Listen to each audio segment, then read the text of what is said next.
Did you? What's up, Skunk fam? I think most of you have been following along with our series with Joe Pietri. I'm sitting here with Blue Skies and Joe. He's got some stuff he wants to talk about today. So without any further ado, how you doing, Joe? I'm doing good, doing good. I've done some paperwork just to make sure that I go over all my points before I do my 12-1 advanced growing technique class. That just is direct aid to all growers. I'm going to do that at the end of this bit, and then we're going to talk about cultivation. Okay, I'm going to go through a list of people have and what they've done to cannabis. Carlton Turner, he was the head of the Mississippi medical program that sent canisters of legal weed, still does, but there's only about 4 people left or 5 people left alive that still have a license from those days. From the, I guess it was the Carter administration that made medical marijuana. So Carlton Turner was the head of that program. Every confiscation that happened, samples would go to the University of Mississippi.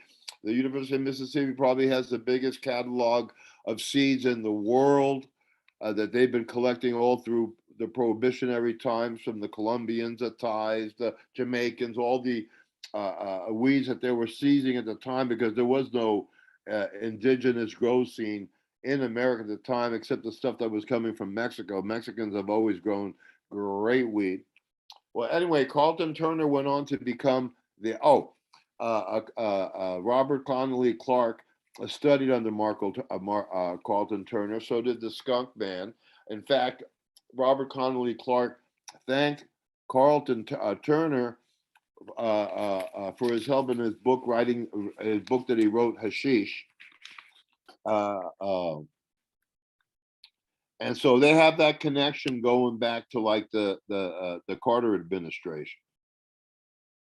Okay, that's when these guys were going to college and writing all their resumes. And so they making their resumes. Well, one of the resumes was being working at the University of Mississippi with Carlton Turner. And when Reagan became president, he made Carlton Turner the drug czar.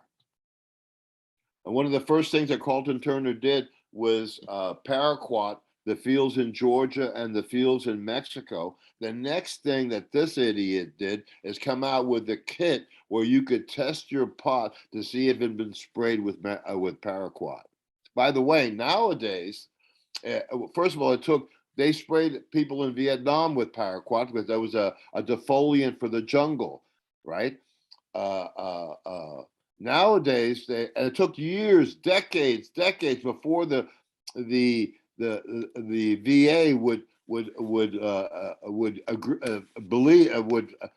make people that were sprayed with paraquat got cancer and Parkinson's and all that, made them eligible for them to get that money. A lot of them being already dead. Hopefully their family got the money. I don't know how that works, but that time the feds, they knew it gave you cancer. They know that, but they didn't tell you that because they were using it as Roundup and all that. You know what I mean? Roundup has paraquat in it.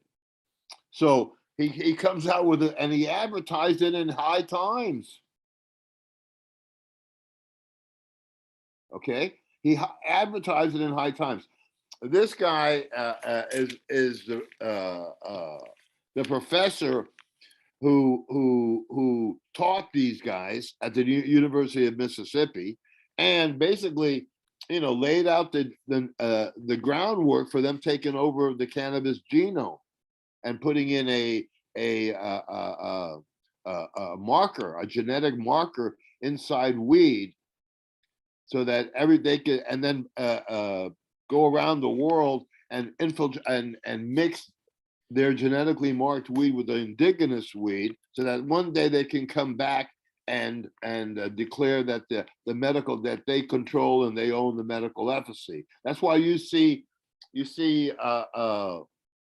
weed that's strictly all THC, all the cannabinoids and terpenes have been separated. Now you can get CBD, CBG, CBA, whatever. You used to get that in all the weed, dude. See that when the science caught up, it had to be made legal again for them to do what they're doing now. Who knows all these natural medicines, whether they're cannabis based, you know? But Carlton Turner is the granddaddy of them all. Okay, Mel Frank has been associated with Carlton Turner, the Skunk Man, Robert Connolly Clark. He wrote a book with Ed Rosenthal about growing indoors in a closet. So he thinks that he's the granddaddy of indoor. He's the granddaddy of the CIA. Well, I can't say that he's a cop because I don't know that he's a cop, but he sure does hang out with a lot of cops. You know, so his seed bank is off as well. And when they say old school stuff, this school stuff, you know, it's all made up. You can't believe half of what those people say at this point. And basically, all the stuff that they're producing now is shit because they've already starting to reduce the quality of the weed to be able to control you. You know what I mean? They don't want you getting the good stuff. They want you getting the mediocre stuff. The other day, I went to Philo's Bioscience and I looked at the DNA sequencing of mimosa, which is sort of a popular strain. It was hemp. It was half hemp. So what they've done is they've mixed taught everybody how to mix the stuff in, and people who don't know what they're doing are mixing this stuff in. And so a lot of the weed that you have out there today is basically hemp. Well, I know it's basically shit, so it's got to be some reason for it. Well, when you mix a hemp plant with a drug plant, you lose 50% of the potential of the plant either way. Both way. The THC plants get CBD, and the CBD plants get THC. So you cut it down in half, basically.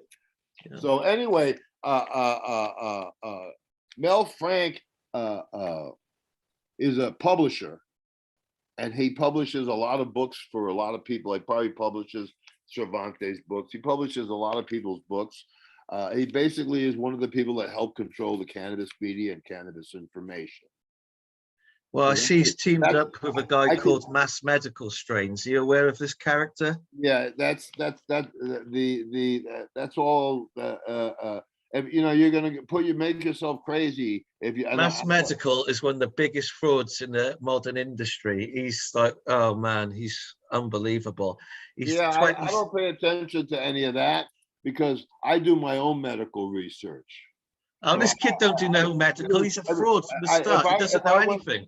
He's 27, Joe. He's 27. Yeah, exactly. That's why I don't bother with them. He uses a voice changer on podcasts to make him sound like he's in his 50s or something, and he's a fraud from start to finish. Oh yeah, but that's 90% of the industry. Yeah, and it's all created by fraud, lies, and deceptions, and control of the cannabis media and cannabis information by the likes of Mel Frank. Yeah. And that's not his real name. That's his pen name. He has another name. I forget it is. I have it written down somewhere. He went to court to protect, in his real name, to protect Mel Frank and his publishing, something that he had written in a magazine to throw off the ice water method, right? And so he represented himself. But he represented himself, who was the publisher, in another name. So in the court, they never realized that that Mel Frank and the guy that was representing Mel Frank were the same person. Right. You know, I mean, I've seen him do some wild shit. But you know, he's a war criminal. Everybody I'm going to mention to you now is a drug war criminal who helped put a lot of people, good people, in jail. Okay. You know, the idea. You know, so everybody I mentioned to you now are extremely the worst characters that we have on the scene, and they're the ones. I go to look up an article that I wrote. Bubble bags, the biggest consumer ripoff in cannabis history, right? Man, I went through like 10, 15, 20 pages of bubble bag stuff before I even found it. Then I had to change the name. And my original article, the only way I could find it was in THC Farmer, and you know, they love me over there. They know I speak the truth. It's, you know, we'll get to the bubble bag, but the reason that Mel Frank is a drug war criminal is because he's sold out. He's the one that helps control the media. He's Okay. the one that helps control the information. He's a book publisher, one of the biggest cannabis book publishers in the game. Yeah. He's totally in bed with the Dutch. He fought as an article written in a German magazine about the ice water method, and he refuted it. And when he refuted it for Mel Frank, because he was the publisher, the real publisher in name. So he was refuting Mel Frank, and Mel Frank was like a ghost figure. No, you know, he's representing his client, Mel Frank. Oh, by the way, Mel Frank and the publisher are the same guy. But he got away with that in Germany. But he had to write back he had to refute the refute. But you know, he's the worst kind of criminal. Him and Rosenthal with their publishing, him and Cervantes, because they've been the front people for the information. You know, they're the ones writing the grow books. They're the ones who this year, 2 years ago,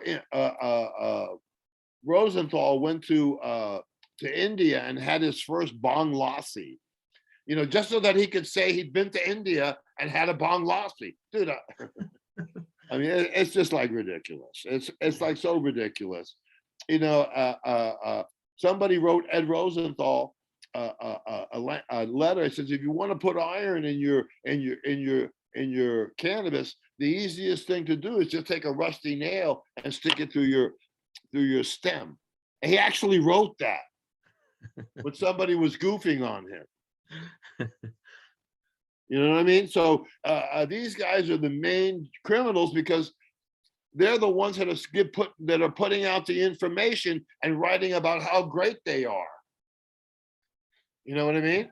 So it's a bad situation when you have someone of Mel Frank's character as a major publisher of cannabis information. And he's in bed with Ben Dronkers and that whole scene, and they all write in support of each other. Yeah, he tried to get me to send him some skunk seeds, and I was like, nah. No, you can't. You know, if you're going to be afraid of us sending that, you should stop selling seeds. So what I did, I stopped selling seeds. You really have to have a long background and someone I know real well before I give you anything or sell you anything ever fucking again. You know what I mean? That's just how it is. Right now, I'm into preservation. Anyway, we're gonna go to Bubble Man. I wrote an article, Bubble Man, the big bubble bags, the biggest consumer ripoff of all time. First of all, and High Times is in bed with it because nobody promoted the bubble bags more than fucking High Times, right? First of all, Mila came out. The first ripoff was Mila. Mila is one of the biggest pirates that there are in Europe. You know, she flies back first class. You get these when you fly back and forth from Europe and stuff. You get these magazines where you can buy all these little things for when you're traveling, you know. And they had a little washing machine, right? That washed panties. So she started selling that washing machine along with her kit, so you can just make cash on the road. I mean, crazy shit like that. I mean, she was the first ripoff. She came out with the isolator bags. She broke the contract with Reinhard Delp. She before that she had been selling the machine that Reinhard invented to process it to use his method. The machine that was basically designed for his method. And the machine had 150 micron screen, and then it had a bladder with a tube that came out, and the trichomes. One thing that about using bags is that when you use bags, you release. First of all, they tell you wait until the trichomes are half amber. Why would anybody who's growing medicine wait until the medicine is degraded 50%? If you're not, as soon as all your trichomes are cloudy, that's at that point that you need to cut it. The first time you see amber is when you cut your plant. Joe, you know who also promoted that heavily? They all Soma. do. Soma. He was always saying, leave everything for, if you think it's finished, wait a week extra, get it all amber. You know why? You know why? Because when you let it degrade like that, you catch it more. You get more of a product because it's harder. It's easier to catch, but it's been degraded. That's totally. Yeah. That's been totally the wrong way. Do me a favor. Don't interrupt me, because if you do, I'm going to lose track of where I'm going. Okay, buddy. Thank you. Mila. She was the first ripoff. She was under contract to Reinhardt Delp, and she was selling the bags and the machines, right? But then she invented the bags. You know what I mean? Because Reinhardt explained her everything, how to use the washing machine, every method that you could use. The idea of ice water method is a method patent, much harder to get than a regular patent for equipment. It's a pharmaceutical patent. What he discovered, that with simple agitation, right, you could remove the trichomes as undamaged as possible and collect the oils, and then process it, have it collected in a cruet, and the cruet you separated from the machine, and then you poured it in a 5-micron coffee filter, a pharmaceutical filter.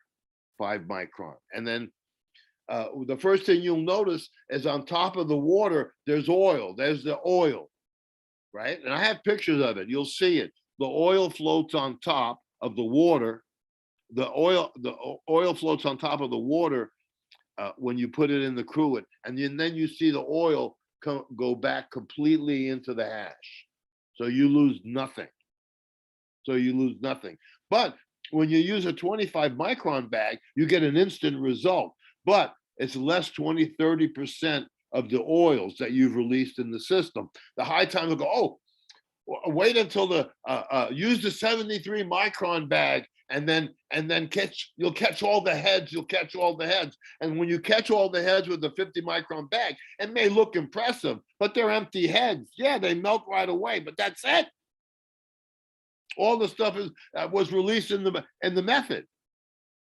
You know what I mean? So I actually have a photo on my Facebook page that you should put up. It shows the water floating on top of the oil, slick, and then the resin glands collected at the bottom. That oil slick, which is about 30% of all the important terpenes and everything, because you have idiots like High Time saying, oh, don't forget those small terpenes. Just go for the big heads. Well, those terpenes are the flavonoids. Those are the important terpenes. Those oils are the medicine. And then when you use a bucket, if you don't process it correctly, at the inside of your bucket is sticky. That's where your dope is. They'll tell you, oh, then Mila was very successful with his isolator bag because it brought back some quality that was good enough. It wasn't hashish, right? So then the Bubble Man came out with his own kit, which was a 3-bag kit. Oh, at shows where the Bubble Man was showing his bags and Mila, they were like throwing knives at each other. They were rip-roaring, screaming at one another. See, Reinhardt Delp sent me to Europe to investigate, as a consultant, to investigate every company that was copying his patent. So I went to all the booths and just and found out who was who was using his method to sell nylon at wedding dress prices. I did that for him. In fact, when I went to Switzerland, or to Switzerland first, I think I got there was the first time that I was involved with industrial spies. The Because I went there to investigate that scene for Reinhardt. So to this a woman and her daughter, and I was there with Reinhardt's son, his young son. So they sent a young girl, the daughter, and the not so old, older, not as old as me, lady, to like befriend us. The first time I met him, I said, you know what? You're an industrial spy. And she was taken aback. She's, and then she got friendly with us. She invited us to her house in Basel. We've stayed with her. Then from Basel, we went to this big show in Spain. I guess it was Madrid or Barcelona. I think it was Barcelona. And so in Barcelona, I was on the radio, and I speak terrible Spanish, but it's getting better. It's gotten much better since in those days. And I'm talking on the radio, and I start talking Dutch marketing fraud. That she grabbed the microphone out of my mouth, out of my hand, and shut the radio interview down. Okay. So, I mean, at that point, I knew, so I reported back to Reinhardt, and he filed a major lawsuit, and it took years. They danced around him and everything. And finally, they got the bubble man into court. And I'm going to tell you, first of all, I'll tell you about Bubble Man in court. I have no respect for fucking Reinhardt.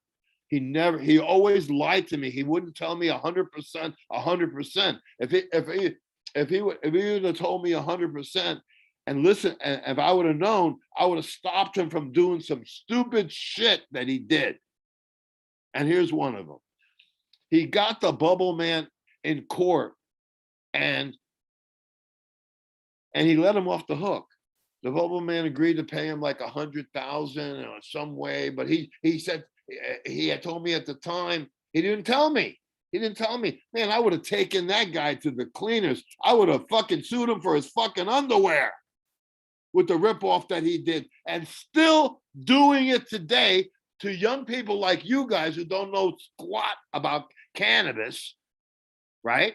They're selling you that bag technique over. You can just go to the internet and put bubble bags. The first 10 pages on the internet is that ripoff. So all the newbies coming in are buying into that bullshit. Oh, they say, oh, you get 5 different kinds of hash or 9 different kinds of hash. No, you don't. You get 5 or 9 different pieces of trichomes broken up in various sizes and contaminated with plant matter in varying degrees. You get green. When you look at your trichome, do you see fucking green? No, you see clear, cloudy, and amber.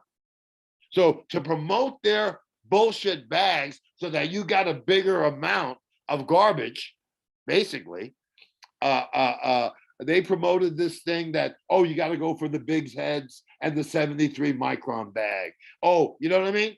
What, and telling you don't pay attention to the little trichomes. Just go for the big ones. The little trichomes are the most important ones. They took the little trichomes out of marijuana. Now you have all THC. This has been a game the whole time. When he finally had the Bubble Man was making videos as if he invented the ice water method, and as if he invented the ice water method. That would have incensed me. Of course, I would have taken a meeting with Jeffrey Guy, the head of GW Pharmaceuticals, when he offered me $1.5 million for my hippie pat. I would have at least had lunch. Right? Or no, I'm going to give it to the people. I'm going to give it to the people. Everybody should know this. Yeah, and they ripped you off and until the last dying day when you died of a haircut of a heart attack because you stressed yourself out your whole life. With his wife Viola, you can imagine this, Viola telling him in Amsterdam, you can't trust this Mila. Don't do business. Don't sign that contract. Oh, she's the biggest hash person because Mila had created a pollinator, which is a machine, a tumbler that tumble with 150 micron screen on it that you can tumble your weed and separate the trichomes. The trick to that is knowing when to stop it, because if you can also introduce green into that too. It's an old technique that the Lebanese have used, and she copied it. She's a copyist. She's not anything. She hasn't invented anything. So anyway, that started it when they started copying Mila's isolator bags. Then you had Bubble Man. Then you had Triple X. You had so many bag companies that it was like crazy. It was like crazy. There was like 10 companies that I had, 10 or maybe even more companies I had researched to be part of this lawsuit. But when he had Bubble Man by the balls, I would have cut his balls off. I'm a different guy. I'm from Brooklyn. I don't put up with that punk shit. You know what I mean? And I would have done something. I would have gone beyond their realm of reality and just showed them what was what. But they ripped that guy off so bad, and he wouldn't tell me the truth. He wouldn't tell me the truth. I couldn't believe it. If he would have told me that, I would have said, don't do it, man. The guy's a fucking billionaire. Take everything you can get now. He won in court in Canada. He could have taken everything that guy owned, and he didn't, because he thought he was going to get more money in the end by getting agreements with everybody else and being paid off by everybody else. Dude, I would have taken that cat to the cleaners. That's just how I would have done it.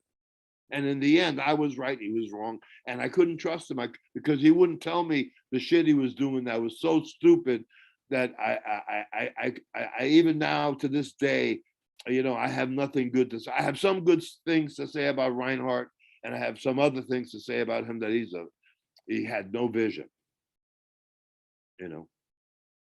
Reinhardt has done a lot for the industry, which I will talk to about Reinhard Delp in the end of this conversation, but his name is going to come through with this. So they came out with 7 bags, 5 bags, 9 bags, and they were making so much money selling nylon at a wedding dress prices that even Cervantes came out. He was going to create a 15-bag kit. When he said that, I wrote my book. I wrote the bubble bag fraud, and so I killed his idea right then. I mean, because they ruined the reputation of hashish, and now they sell BHO. And dude, I make hashish so much better than any of your BHO people. I've even tested it against the top BHO, and they can't even come close to what I make, because I make a full spectrum hashish. So I had one guy, the professor, he turned me on to his BHO garbage. I turned him on to a hit which he dabbed. It's pure melt. He said that's the highest I've ever been on THC. So they're selling this whole technique, and there's all at the same time they're creating other products that are stronger, so they can get you hooked on that instead of teaching you how to make the real natural medicine, which was hashish. Hashish. The Alexander the Great, all those people, they used hashish as for PTSD, for relaxation, and those were indica plants. So Bubble Man, the biggest ripoff liar. I'll tell you, I did the first Toker's Bowl up in Canada, and I had done a Vajrakila ceremony against Betty Sembler, the lady who came out with Straight Incorporated. They would take potheads and the parents would think that they were doing their kid good and send their kid who smoked a couple of joints to this to this school where they were tortured. And they got more money. That Straight Incorporated got more money from the Reagan administration than any company, and that money was free. Straight Incorporated. So Straight Incorporated was going to give a speech. Betty Sembler was coming to Toronto, so I protested Betty Sembler at the marijuana day there, and I did it in front of her hotel, and I did a. It's you know, I had a glass plate, and in the plate I did the well, basically I sealed her in hell, and when she'll never be able to get out of that hell for what she's done to cannabis. I did a Shiva Vajrakila ceremony just to make sure that she doesn't come back again. You know, and so anyway, I had a big, a big ceremony. I did that from a new moon to a full moon, and so I did the speech at the march, and so we're standing there at the march. I was the only one that was nearly arrested at the march. I'm standing there, and two detectives come from the RCMP, and they said, "Was that a direct threat to Betty Sembler?" I said, "No, that's a direct threat to all you prohibitionists." And so they couldn't arrest me. So at that show, I got a free booth at the Toker's Bowl, and guess what? They put me next to the Bubble Man because I'm the experienced guy, and they wanted to rub off on, oh look, I got this guy, and he's gonna, So I first thing I realized that the bags were being made in Nepal. I said, man, why would they? That thing I didn't know the information that I would become to know. So so I was at the Toker Bowl. I walked in. I didn't have a lot of money, but I looked good. I had designer clothes on. I had my ostrich boots on, and I looked like a rich dealer, except I had no money. So Mark Emery took a look at my boots, and he said, "Man, if he can, he's looked at me. He says, oh, that guy can afford to pay." I mean, I looked good, but I didn't have any money. But I sold books. I did the thing there. I sat next to the Bubble Man, watching his demonstration of his hash bag routine. And at the end of the show, he had run out of pot. And he said, "Man, let me have that ounce you got. I'll give it back to you as soon as the show was over. I'll just pay you back." So, being a good guy, I gave him the ounce thinking he was going to give it back.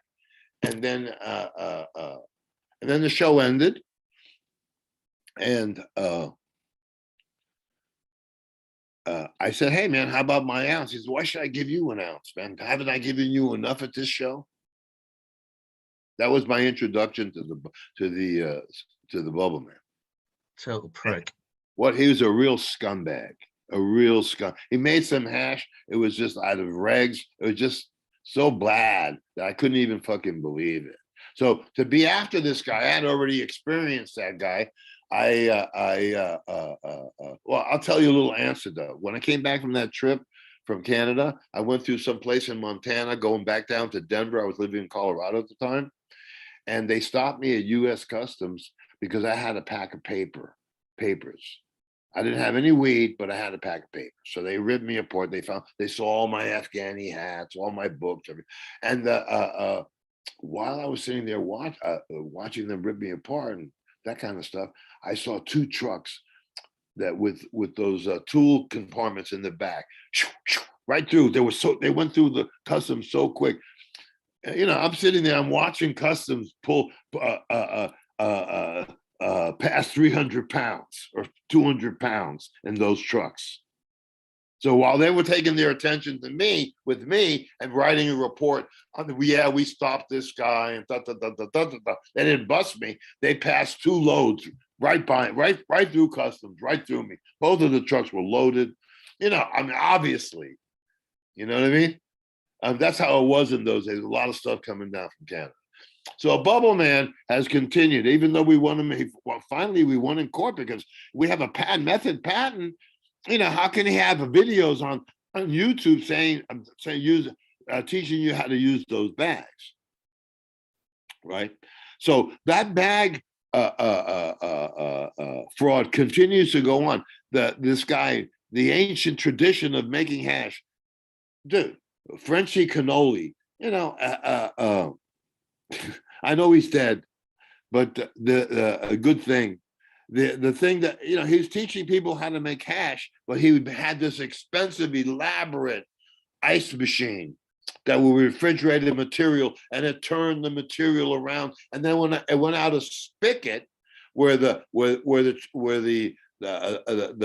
material would come out, and what did they put underneath that? Bags. Why would you spend $5,000 on that machine only to have to put it under bags, to process it through bags? Because bags is an industry now. They're using those bags for everything. So they're selling nylon, Dutch Shell is laughing all the way to the bank. They're selling nylon at wedding dress prices. They've taken control of the market of like different micron screens, but now you can get them from China, but you have to special order them. There's parts of the industry where they just come in, and because they were first, they're sort of like in it. Like Gavita has all their stuff made in China now. They're about 25% of the cost that they used to be. But Bubble Man is the biggest fraudster that ever lived. That he has a program on TV called the Hash Church, when he's never taught anybody how to make hash. The Frenchy cannoli, he learned how to make hash in the mountains in India, and all he ever learned was watching everybody do basically a hand rub the plants, and then scrape off the stuff off their hands and roll it into a ball. Well, right? What they're doing now in America is every piece of hash, no matter how they produce it, if they roll it into a ball, they're calling it a temple ball. I'm like, well, what fucking temple did that come from? Yeah, exactly. Bullshit. It's total bullshit, but the kids don't know better. It's not bullshit that they're trying to bullshit you. It's just that they don't know. They have no clue. They've been taught wrong. It's hard not to call them idiots. It's hard not, but they don't know. They never took a horticultural class in themselves. They might have taken biology 101, but they didn't pay attention.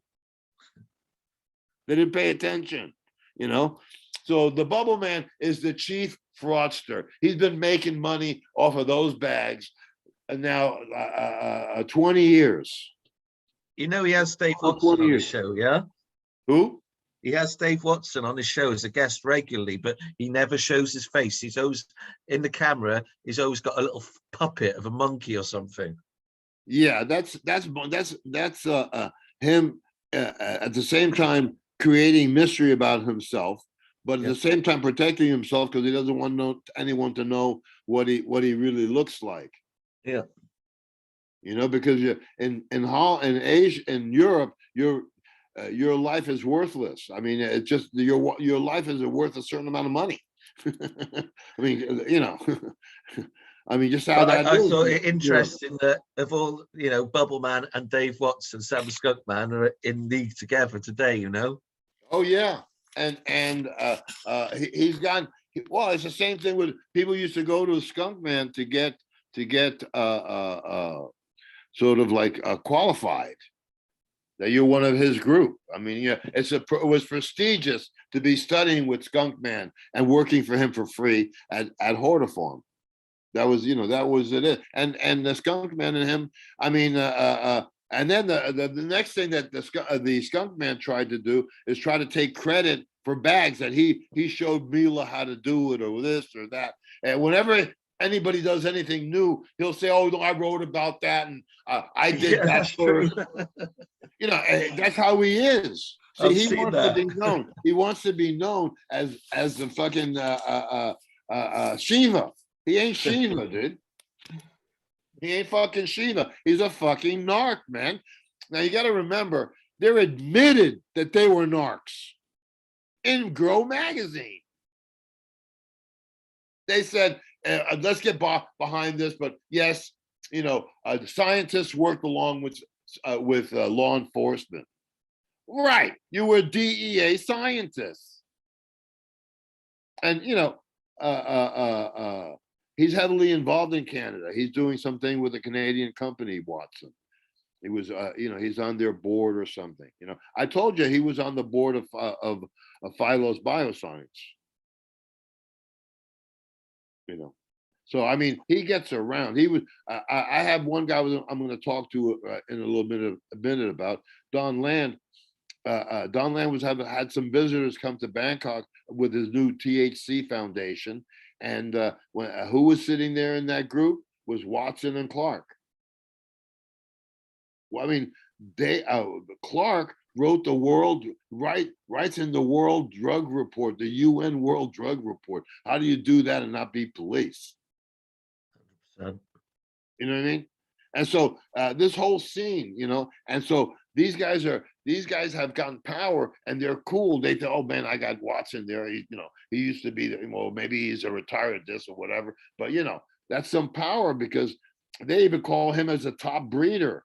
The only breeder that those guys ever know was the University of Mississippi. That's where that X13 came from.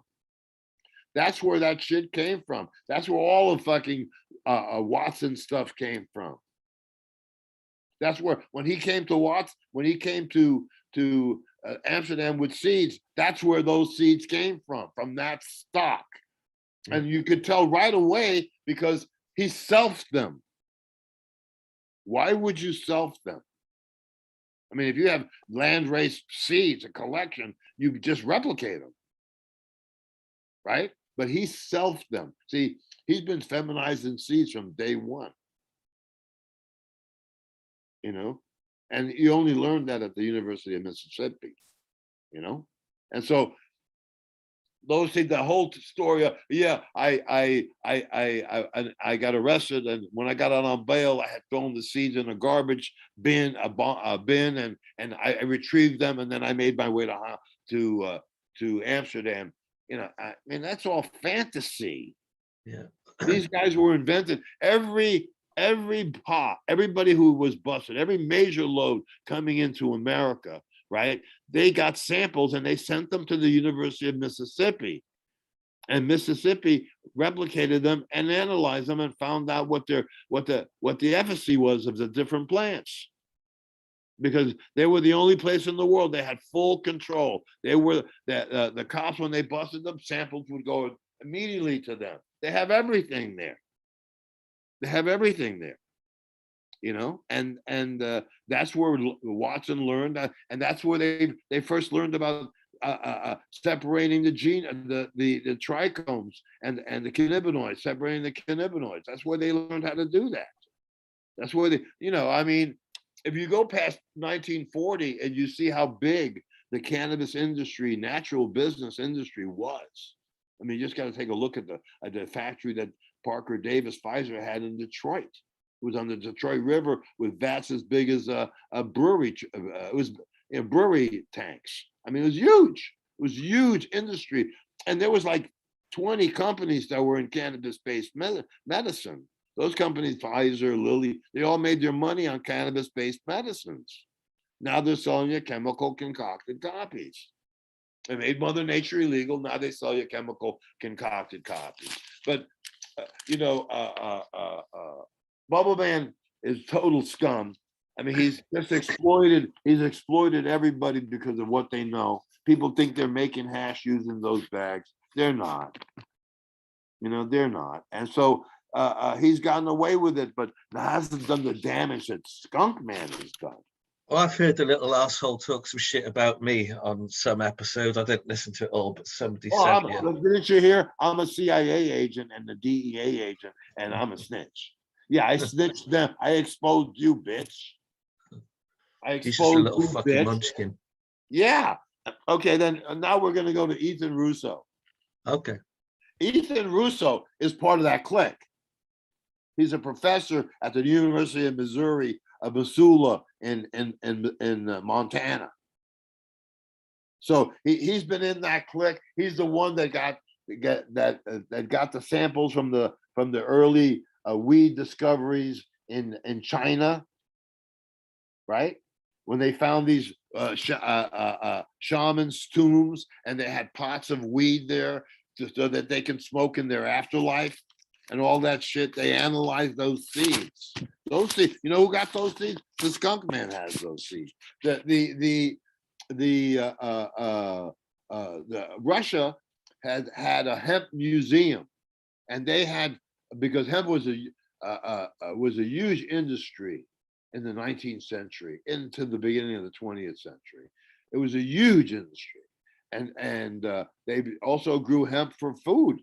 They use, like, people use sesame seeds on their salad. People would use hemp seeds on their salad. It was part of the food and food chain. And all this stuff, they had a hemp museum with all those samples, and people have been trying to get in there to get at those samples. The only one that I know that might have gotten in there has been the skunk man.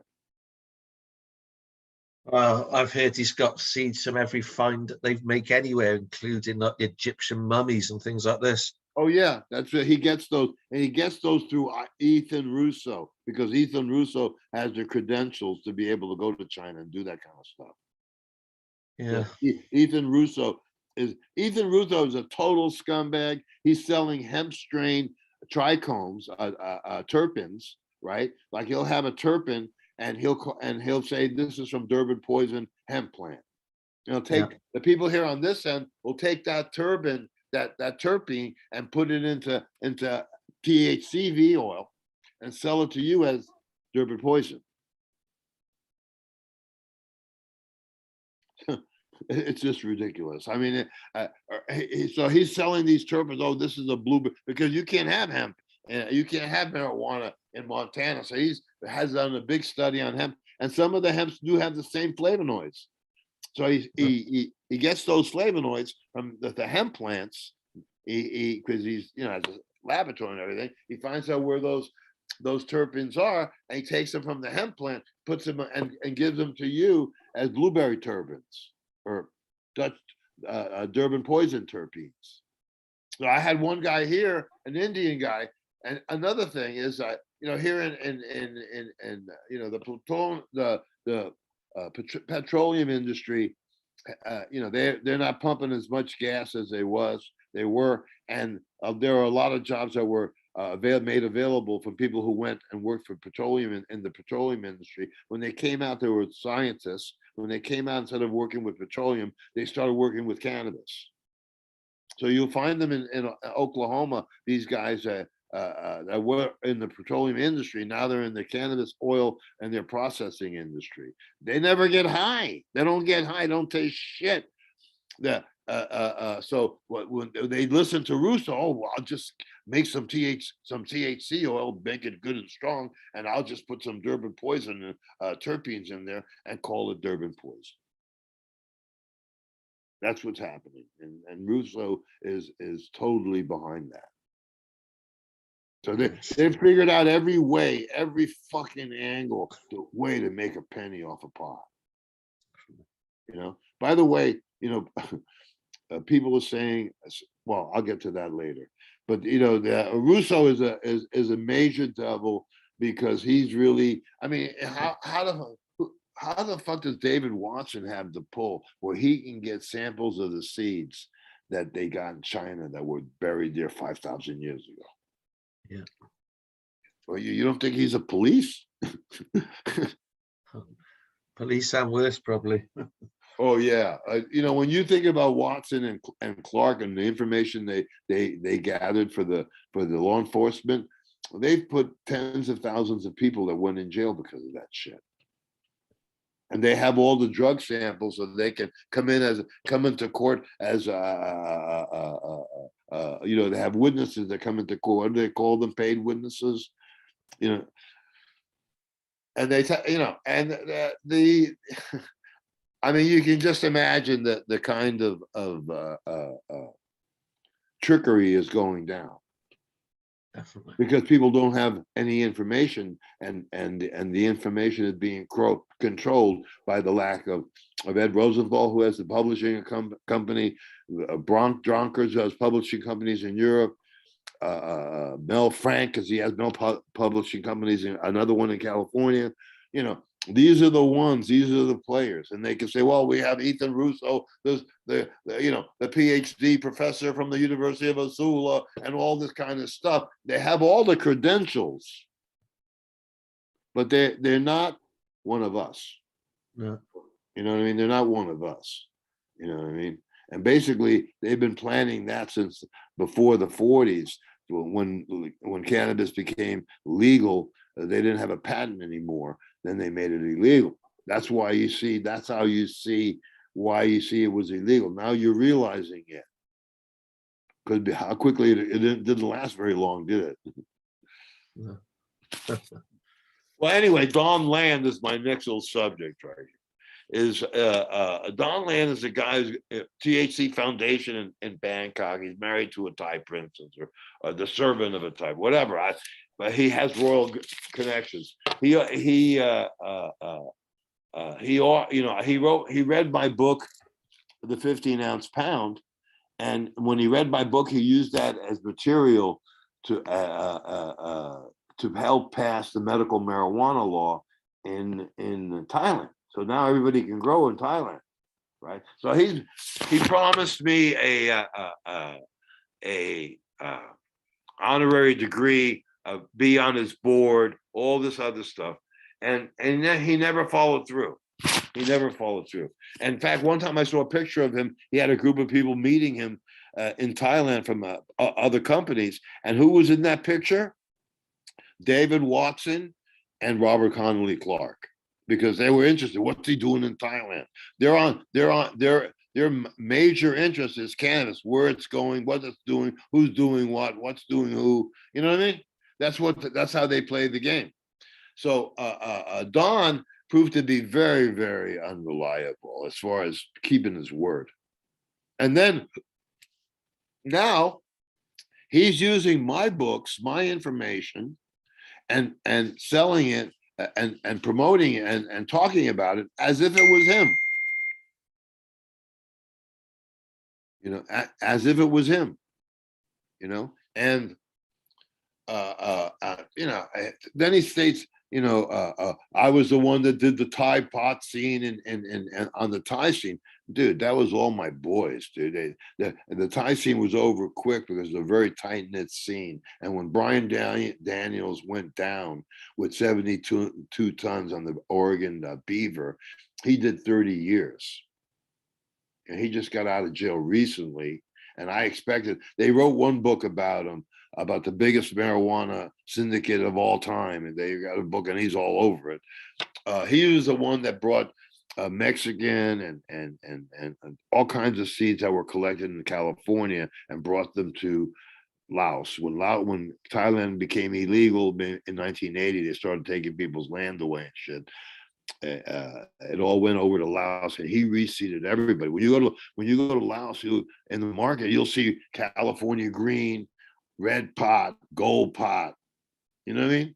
It's all there. The only time you get any real Laos is if you go up to Luang Prabang, closer to China, and you still have some original strains from people who grow weed to eat, because Lao eat it in their soups and stuff. They use it as a spice and an herb, and in their happy soup, But yeah, Don Land is now he's going around, but I have a lot of friends in Thailand, and he overstepped his bound. So nowadays he's sort of persona non grata and on everybody's shit list, and nobody talks highly of him whatsoever. Okay, so Don Land is somebody, but then now we're going to get to Phylos. Bioscience. I like the idea of being able to DNA sequencing my stuff. That way I could prove I had prior art. You know what I mean? So that's why I did it, especially with some of my really, really good strength. But then in the middle of this, I found out that, that something was amiss. They had a different agenda than what they talked about. They'll tell you that this is their agenda, and basically in the back, they have another agenda. And so he proved to be disappointing. But the only thing I can tell you is that, these scientists, they told me that he lived in a hippie commune. He tried to play that up. So, so I would, feel like maybe, he's one of the kids, you know what I mean? His partner Mowgli opened up his mouth And when he did that, the fortunes of Phylos went down. That and COVID. COVID's all the people that he used to be able to hire out of college now working in the medical industry with COVID. So he lost a lot of people to work, and I won't have anything sequenced by him in the future. If I do any sequencing, I'll have somebody to do it myself, to do it here, and I'll have somebody here tissue culture myself. You can't fucking trust anybody on this scene, dude. Everybody thinks that they're gonna make. Another thing I don't like is that when you hire an electrician, you hire a plumber or somebody, and you think they immediately find out you're a cannabis producer. They think that you're minting money, and they're not, man. People, I taught 12-in-1, and people are producing the flower industry. When they came to one of my talks in Las Vegas, they said, Pietro, you're telling everybody everything that you say is true, but why are you telling them that? We're taking this industry over. They can produce the quality buds that we all want at 168 a pound. Who's going to beat it? The only people who are going to beat it are the people who know how to grow that way. You know what I mean? So I spoke to somebody yesterday. They said the price of really quality greenhouses is like $300 a pound, and really quality indoor $6, maybe $8. 5 years ago, it was $5,000 a pound, $4,000 a pound. Those days are over.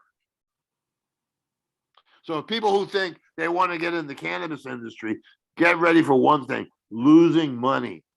I have seen so many people lose money, come into the cannabis scene. First of all, they play totally into Dutch marketing fraud because they never learned how to grow cannabis. They never picked up a horticultural book in their lives. So a lot of things and then of course, so much was left out of the grow books, so that you spend more and grow less. Somebody wrote me, how I'm going to read that for you here soon, what he wrote, but I won't talk about it now. The Phylos, now they're selling feminized seeds. Now they're selling feminized hemp seeds because they don't want to sell you regular hemp seeds because they don't want you to replicate it. But it was that arsehole Jodry who brought Phylos to the cannabis community. Well, a lot of people brought stuff to.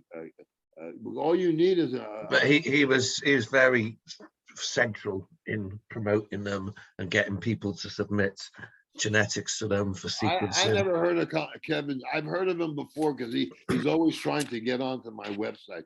A lot of people get onto my website and then start spooling. You know how many people have either just out and out copied me and what I say, and now they're the ones that are doing this.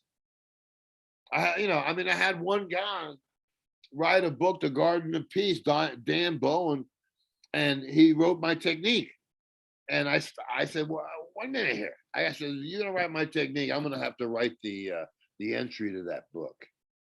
And I got him a publisher and got him I got to get him endorsement deals, but I gave him a Tumblr. I used to endorse O'Keefe tumblers, much better than anything that Mila made. And I used to give those machines away to people I liked. I had dozens of machines that they never gave me any money, but they gave me a lot of machines. I could have sold them, but I'm not that type of person. I just passed them out amongst my good people. So it's a crazy scene. You can't trust anybody, and then everybody that comes on thinks that they know about horticulture. They know how to grow because they grew pot and it was good. Well, any idiot can grow pot. It's a fucking weed, dude. If you take 10 seeds and you put them on a hill, and the hill is fertile and it gets rained occasionally, if you leave it there alone for 5 years, you'll have a mountain full of weed on its own. It just replicates itself. If you go to Kazakhstan, you see they have a state area in Kazakhstan that's the size of Rhode Island. It's all weed growing wild. Nobody fertilizes it. It's just been growing like that forever. So everybody was taught wrong here, man. Bowen, I get a lot of attention. Bowen wasn't getting it, and he shouldn't get it. He didn't fucking invent anything. He didn't make up the paradigm. That's my paradigm. Nobody can ever take it away from me, because that was the only way that I could get through Dutch marketing fraud. Reinhardt was right on one subject, that you need to make things simple so that people understand them. So with Phylos, I was very disappointed that I was just another thing that I found that, oh man, that who can you trust, man? Who can you trust? And on my scenes in the 60s, 70s, and 80s, everybody knew one another, everybody loved one another, and you could trust your friend because, man, you went to school with him, and he's the only one that knows, and him, and you know what I mean? It was more of there was much more love in those days, because we were unbrainwashing people. Now everybody's brainwashed again. They got brainwashed by Dutch marketing fraud. And the only way that I could break through that was with coming up with a paradigm that was catchy enough and made sense enough for people to try it and do it. And now it's mainstream. I've cost the Dutch, billions and billions and billions of dollars. So yeah, it was a very disappointing thing with Phylos, because I like Nishan. He seems to be a nice guy. I talked to him for hours and stuff, and all this other stuff. And I found it very funny that David Watson was on his board. I said, "What the hell is that guy doing?" And then they started up the cannabis dynamic maps with the first variety as skunk number 1. 150 years from now, 100 years from now, skunk number 1 will be the original strain of all time.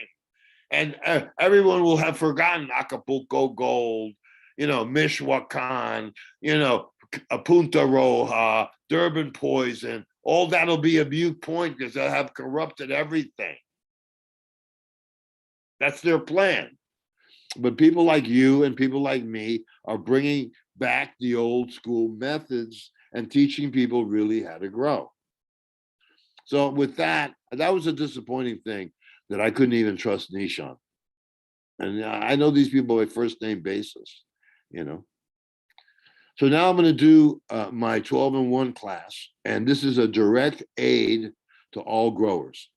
After I give you the teaching, you apply the knowledge that I give you, you can save as much as 60 to 75% of your production costs, and at the same time, improve your production by 30%.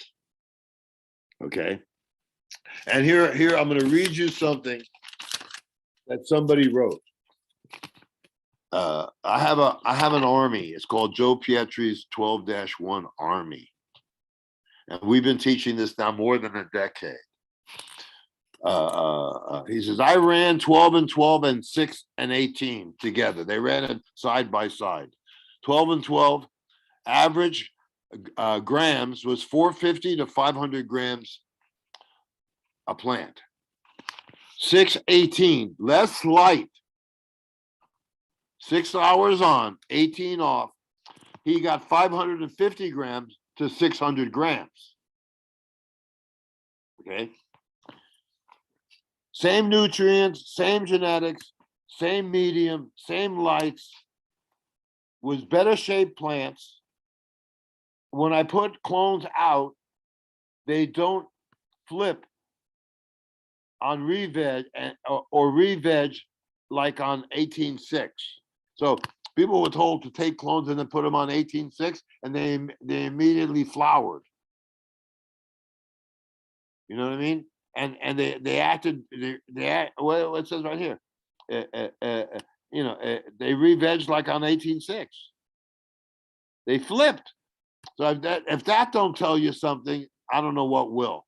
So anyway, this is a straight up horticultural technique. This is how they grow chrysanthemums. When your plants are stretching, they're stretching to the light. And then when you put them on 18-6, and then when you put them on 12-12, they're stretching for a light fix. You've made light junkies. The whole thing about horticulture is growing the premium plant at the lowest common denominator. And this is what you're going to learn today. 12, this is in veg. You put 12 hours on, 5.5 off, 1 hour on, 5.5 off. The 1 hour on in the middle of the light break does not allow the PFR quality to diminish enough for it to induce flowering. The plants stay in veg, and you have faked the plant to have 2 nights rest, so it grows bigger and faster. This is how they grow chrysanthemums in the floral industry.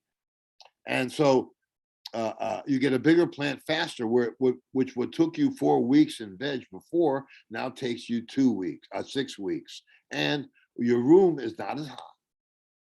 You're not using as much electricity. You're losing a third. You're using a third of the electricity you were using before. You don't have to you're not using electricity on your air conditioning system to keep it cold because the rooms are cooler.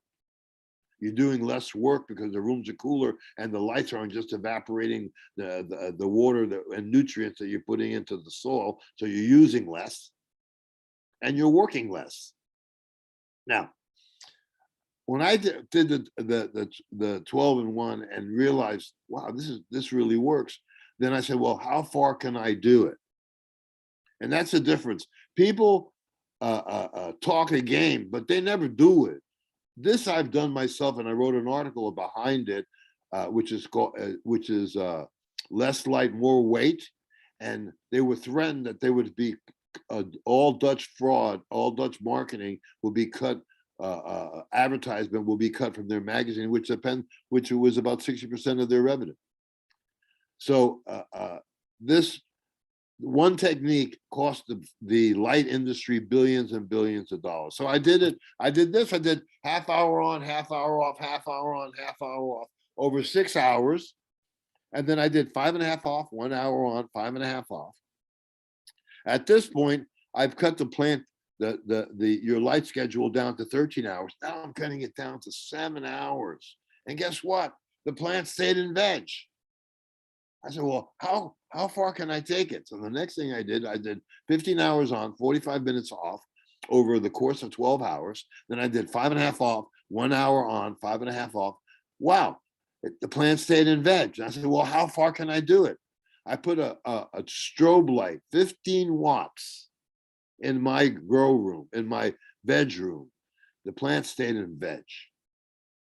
Once you see that done, you know, somebody's been lying to me, man. So what I taught, and now there's been a bigger, before the thing that another plus was that it helped you conceal your grow. It was good for guerrilla growers that were growing indoors. You know, they could put their lights on at night and use it for heating their house. And the lights are off during the day with the 1 hour light break around noon. So it saved people money there. So then I said to myself, well, what about flower? So what I did with flower, I did from 12, then I did 11, 13. And the plants were bigger. I did 10 on, 14 off. Plants were bigger. And I went to 9 and 4 and 15.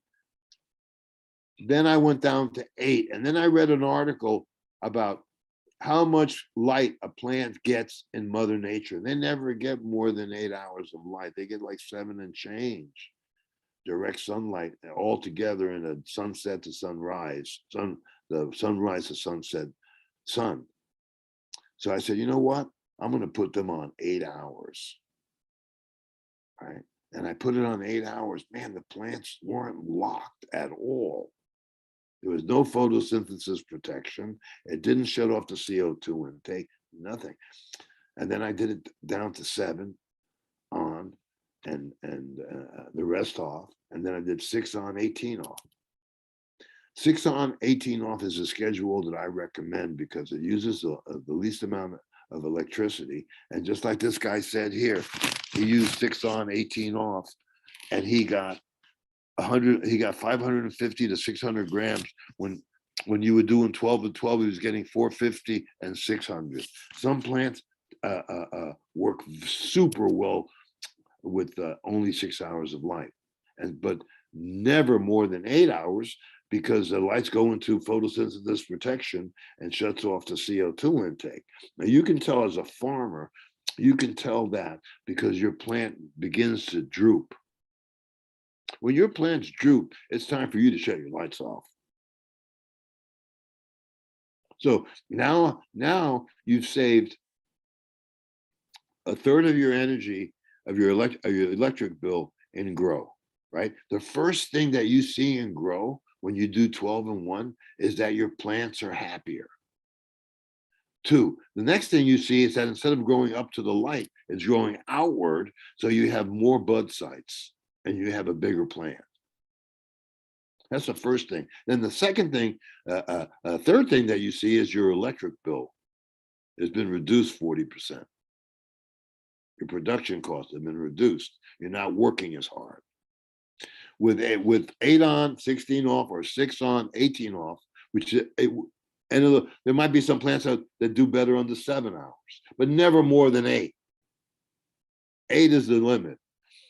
In flower, let's say you're using the 6 on, 18 off, you're using 25. You're using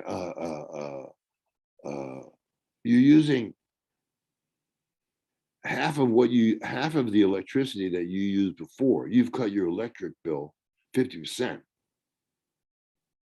And you're getting, again, 450 to 500 grams on 12 and 12, and 618, they got 550 and 600 grams. This is from one of my students.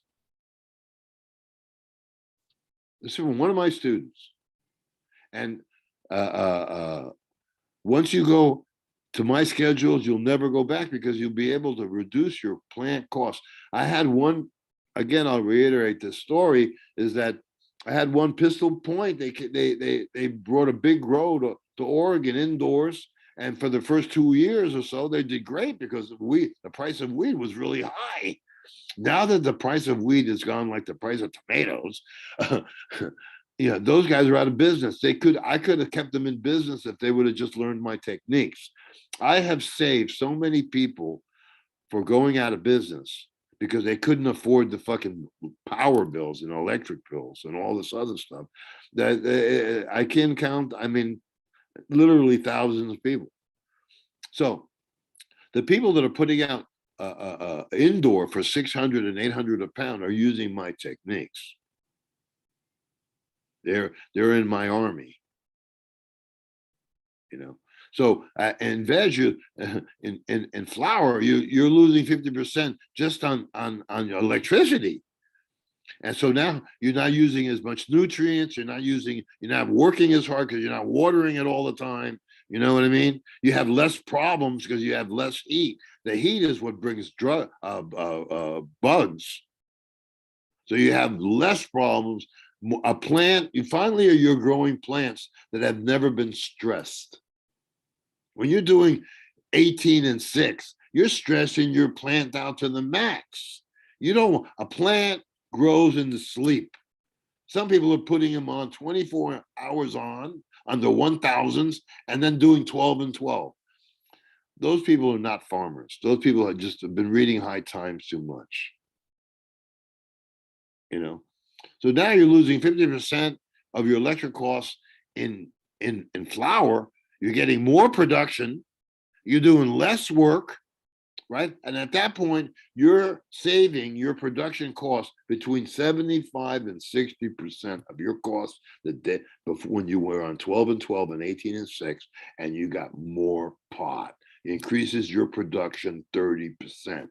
Less light, more weight. Plants grow when they sleep. So I've taught this now.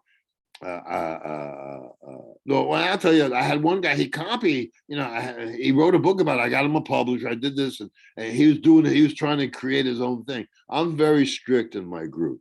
I have a group. You can join it on Facebook. It's called Joe Pietri's 12-1 Advanced Growing Techniques. And there you can see all the results of people who have been doing my technique. But I don't take newbies. If you come on and you don't have basic growing knowledge, I delete you. And people say, why are you deleting? They're trying to learn. I said, well, they need to learn somewhere else because I just don't have time for it. I'm 100 years old. So this guy, he all of a sudden he cut me loose, and now he wrote another book, but doesn't have my name on it, but it has me in there that I'm the one that created the stuff. Basically, the only thing that Reinhard Delp ever did for me, he sent me to Europe and all this other kind of places. He only knew about me because my book came out in German, and then that's how I got connected to him. And then I sort of became associated with him.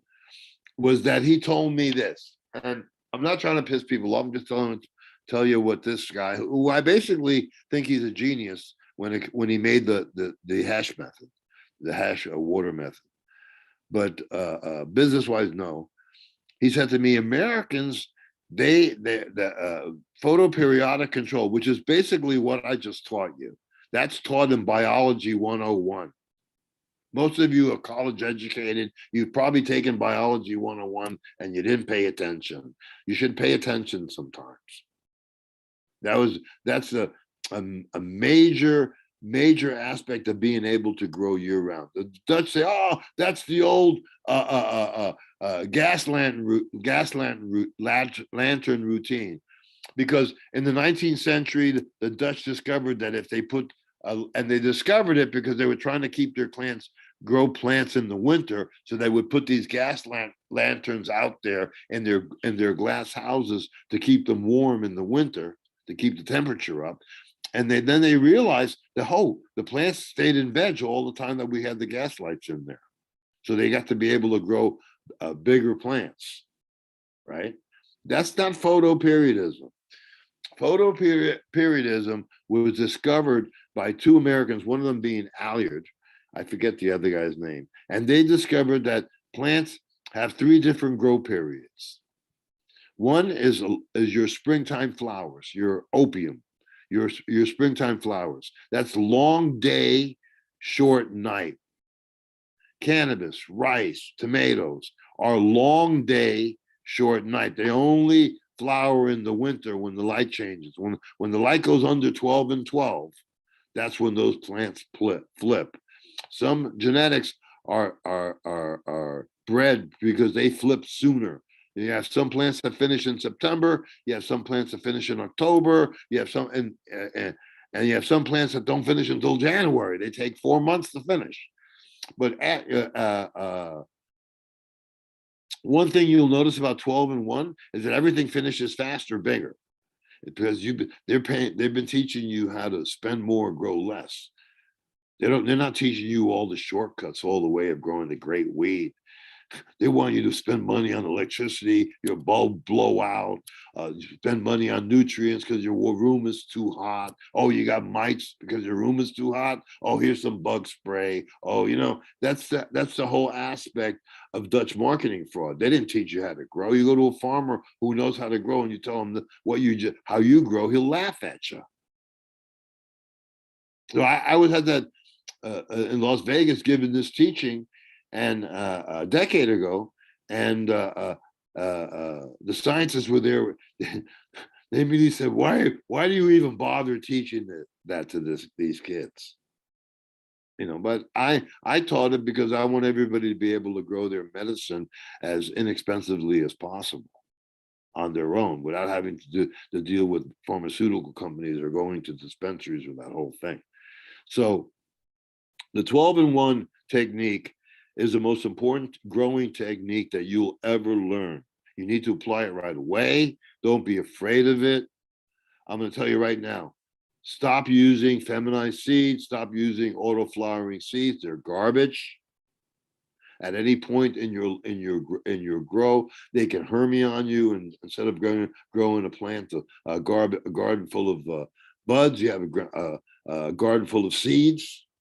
I had one lady come to a dispensary. In those days, the dispensaries rented desks, and everybody got like a space to sell, and you sold to the public if they had a license. And so I had a booth, and I'm selling weed, and the owner of that dispensary came up to me and said, "Joe, tell this lady. I don't want to have to tell this lady this, but I know you're the only one that can explain it." So I went to her. She had three big glass containers of AK-47. It was all seated. And I said, "Well, what happened? It's all seated. There's nothing we can do with that. That's not sellable." She said, "Well, what about the seeds? What about the seeds? Can I sell the seeds?" I said, "No, you can't sell the seeds because those are hermaphrodite. Those will be more hermaphrodite in the next generation than they are now." Okay, I had another guy selling auto flowers, and this is a major grow in Oregon. His plants were 10 to 15 pound yielders. I have a plant that the mother was 14 and a half pound yielder. Okay, and he's growing these huge plants. He's growing 1,000 plants, 600 of those plants a year for 100 patients. He's got 600 plants of 10 pounds. He's going to get, he's going to get like 7,000 a pound, 7,000 pounds. And at the same time, he's only accountable to the people who he supplies the medicine to for 1.5 to 2.5 pounds a year. I mean, how much pot can you smoke? And he paid for the licensing and the fees and everything. So the patient would just sign over the licenses to them, and they didn't care about anything. They just wanted their stuff, and that's how it went. So he says, this young kid, like you're saying, he's 27 years old or whatever. He says to the farmer, he says, "Man, you can still grow my autoflowers underneath those big plants, and you'll have more you'll have more crop, more production." He did that. Those plants hermied, and they hermied his whole plantation. 600 acres, 600 plants, 1,000 plants were hermied. Listening to that young kid who didn't know what he does know is how to sell himself on the internet as being Joe Marijuana, or I'm Cannabis Joe or some shit. You know what I mean? I mean, it's ridiculous. But it's that's one of the reasons that I'm not selling seeds anymore. I'm tired of these young punks that, and they have no respect, no scruples. No, you know what I mean? Who needs it? So now I'm back to growing my own weed. I've got my THCV line, which you're going to be hearing about it in the future. And basically, I really, really have to love you to sell you seeds nowadays, because I'm not putting up with the bullshit. You're lucky to fucking know me is my attitude nowadays, because they know nothing. I mean, I've been selling weed since 1963. There hasn't been a kind of weed I haven't sold. And then the other day, I talking to Jeff, I said I checked Philos for mimosa. It was half hemp. They got these kids all messed up, man. They got these kids all messed up, thinking they're making hash and it's green. They got everybody messed up. But look, I just gave you the most important teaching of your life. Hey, Joe, sorry to interrupt you, but would you talk a little bit about timers and also when to start your lighting, like we talked about in the past, for people who will be. Well, what you can do is just put Apollo timers on there, and they have a 12-in-1 schedule on there. It's you put the 12 hours on, whether you want them. Most people who do 12-in-1, they put the lights on at night because it helps heat the room. If you're in a cold climate, and then they put the 1-hour light break in the middle of the day to keep it in veg. So it's basically the timers. You fix it for 12 hours on, and then it goes into 5.5 off, 1 hour on, 5.5 off. It's just better if you go to Apollo timers. I should get an endorsement deal from those assholes. They're selling so many timers because they have a 12-in-1 YouTube thing, and which has gotten millions of views, hundreds of thousands of views, and I'm not getting a penny from that, but the guy who put that YouTube up is getting money paid for that. That really gets me. I give the teachings out, and then they make money, and I don't. But I gave this free to everybody because I needed to break through the information control by the Dutch marketing fraud. I had to break through that wall. The only way I could break through the wall is by teaching photoperiodism. The only way I could teach photoperiodism is I taught 12 and 1 and came up with that paradigm. And that is a secret how I came up with those numbers. You know, there are various secrets that various why I did that, but it caught on. So if you go to Apollo Timers 12-1 schedule, they'll show you how to do it on the timer right there on YouTube. And I haven't gotten a penny from YouTube. But yeah, I gave it to the world. You know, I always tell people I'm a general in Lord Shiva's Ganja army, and I always get people very high. And that's what I've always done. I've never done anything but sell weed my whole life. The only time I have not not been in the weed business was I was on probation for a year. I was in jail for a year in the county in Denver, in Arapahoe County, and I did a year in Arapahoe County jail. Terrible. And I got out. I had to do a year and a halfway house. So I worked for Time Life Libraries and selling music, and for a year, and then I went back to to what I was doing. But and then I was in the army when I was very young. That's the only 2 jobs I've ever had, and they all together they don't amount to about 4 years of enough for me to get Social Security when I had my company, the Bode Not Stupid company, the Tibetan Master Carpet Company. I used to, for a while there, I used to make the finest quality rugs in the world. But then the World Health Heritage Foundation came to Nepal and declared Nepal a World Heritage Foundation, and they gave all this money to Nepal. But one of the things that they did was say, we'll put the money into Nepal and build more hotels, do this, do that. But you have to clean out the old hippies and the whole dealers and all the people, the smugglers that have been here for the past 30 years. You got to clear that out. Then we'll come in with the Heritage Foundation. So my factory that I had worked on with my Tibetan friends got sold to a major, I don't even want to mention the name now. Stephanie Odegaard Carpets, one of the biggest Oriental Tibetan carpet dealers in the world, took over the factory that I worked. And then my Tibetan guy, when the police were looking for me in Nepal, that's when I left Nepal for good for now. My Tibetan partner was taken in and questioned and slapped around. When during 1986 86, they had an inquisition after the Olympic heroin scandal in Nepal. They had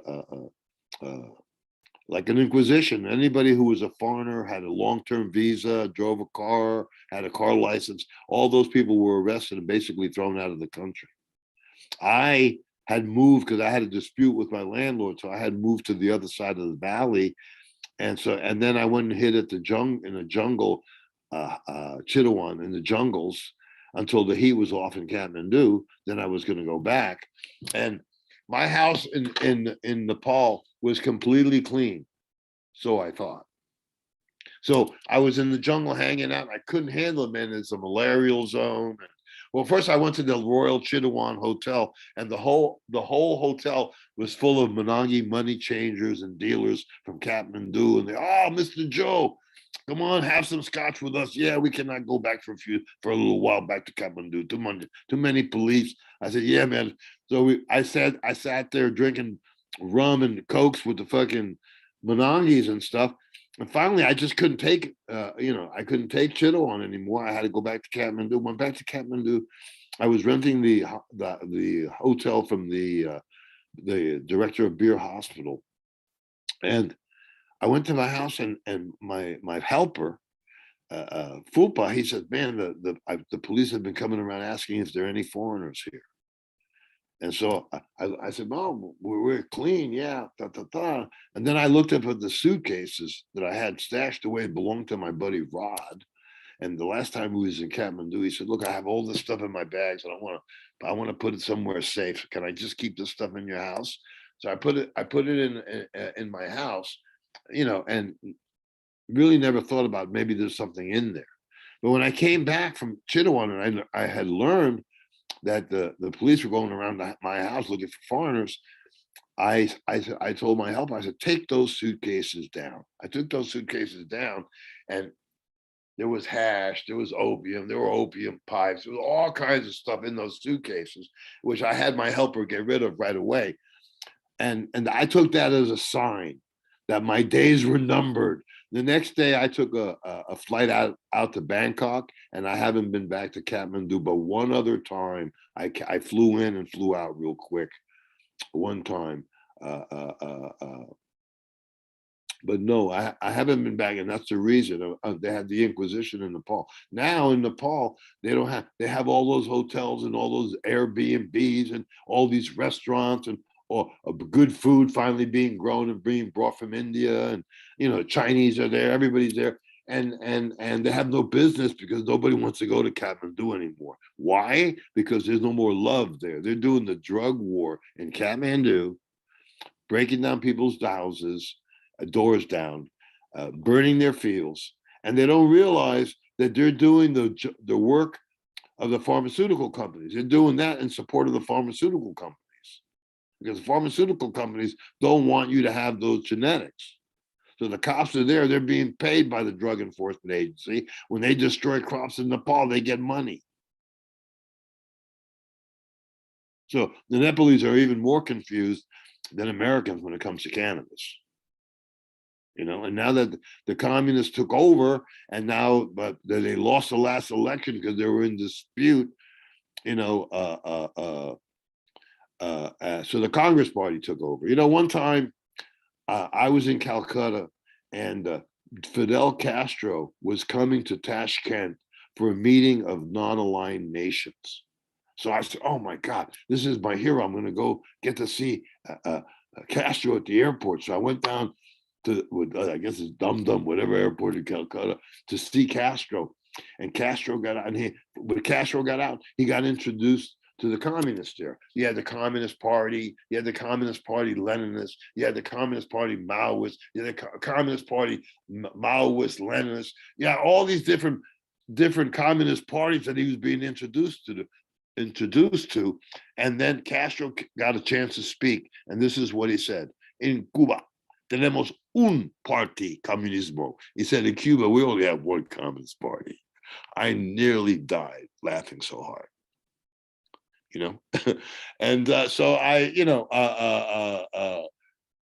had a lot of experiences in India, but Nepal, to go back to Nepal, I'm hoping that I can basically educate them enough as much as I did in Thailand, and get them to realize that what they're doing, that they're actually harming themselves.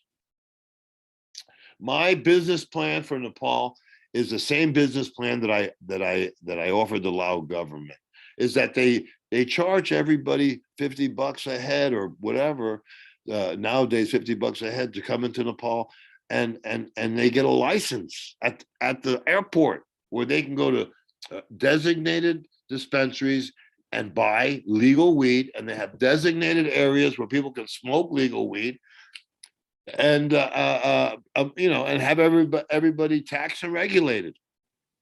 Before it was taxed and regulated, before I would fly up to the Rara Lake in a helicopter, buy the production, take it back to Kathmandu, take it into the customs shed, pay 35 rupees a kilo, $3.50 in those days, bank rate, and take that shit right to my house. Only time I was doing anything illegal when I was shipping it out of the country.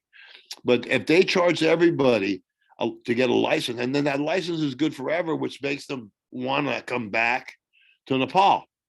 But we promote the love and peace, and that the hippies brought to Nepal, because everybody was running away from the war at that time, and nobody wanted to go to Vietnam. And why not go to India? Why not go to Nepal, where marijuana is legal? And when you went to Nepal, man, a dollar was so strong in those days. The people there, laborers, made $1 a day there if they were lucky in those days.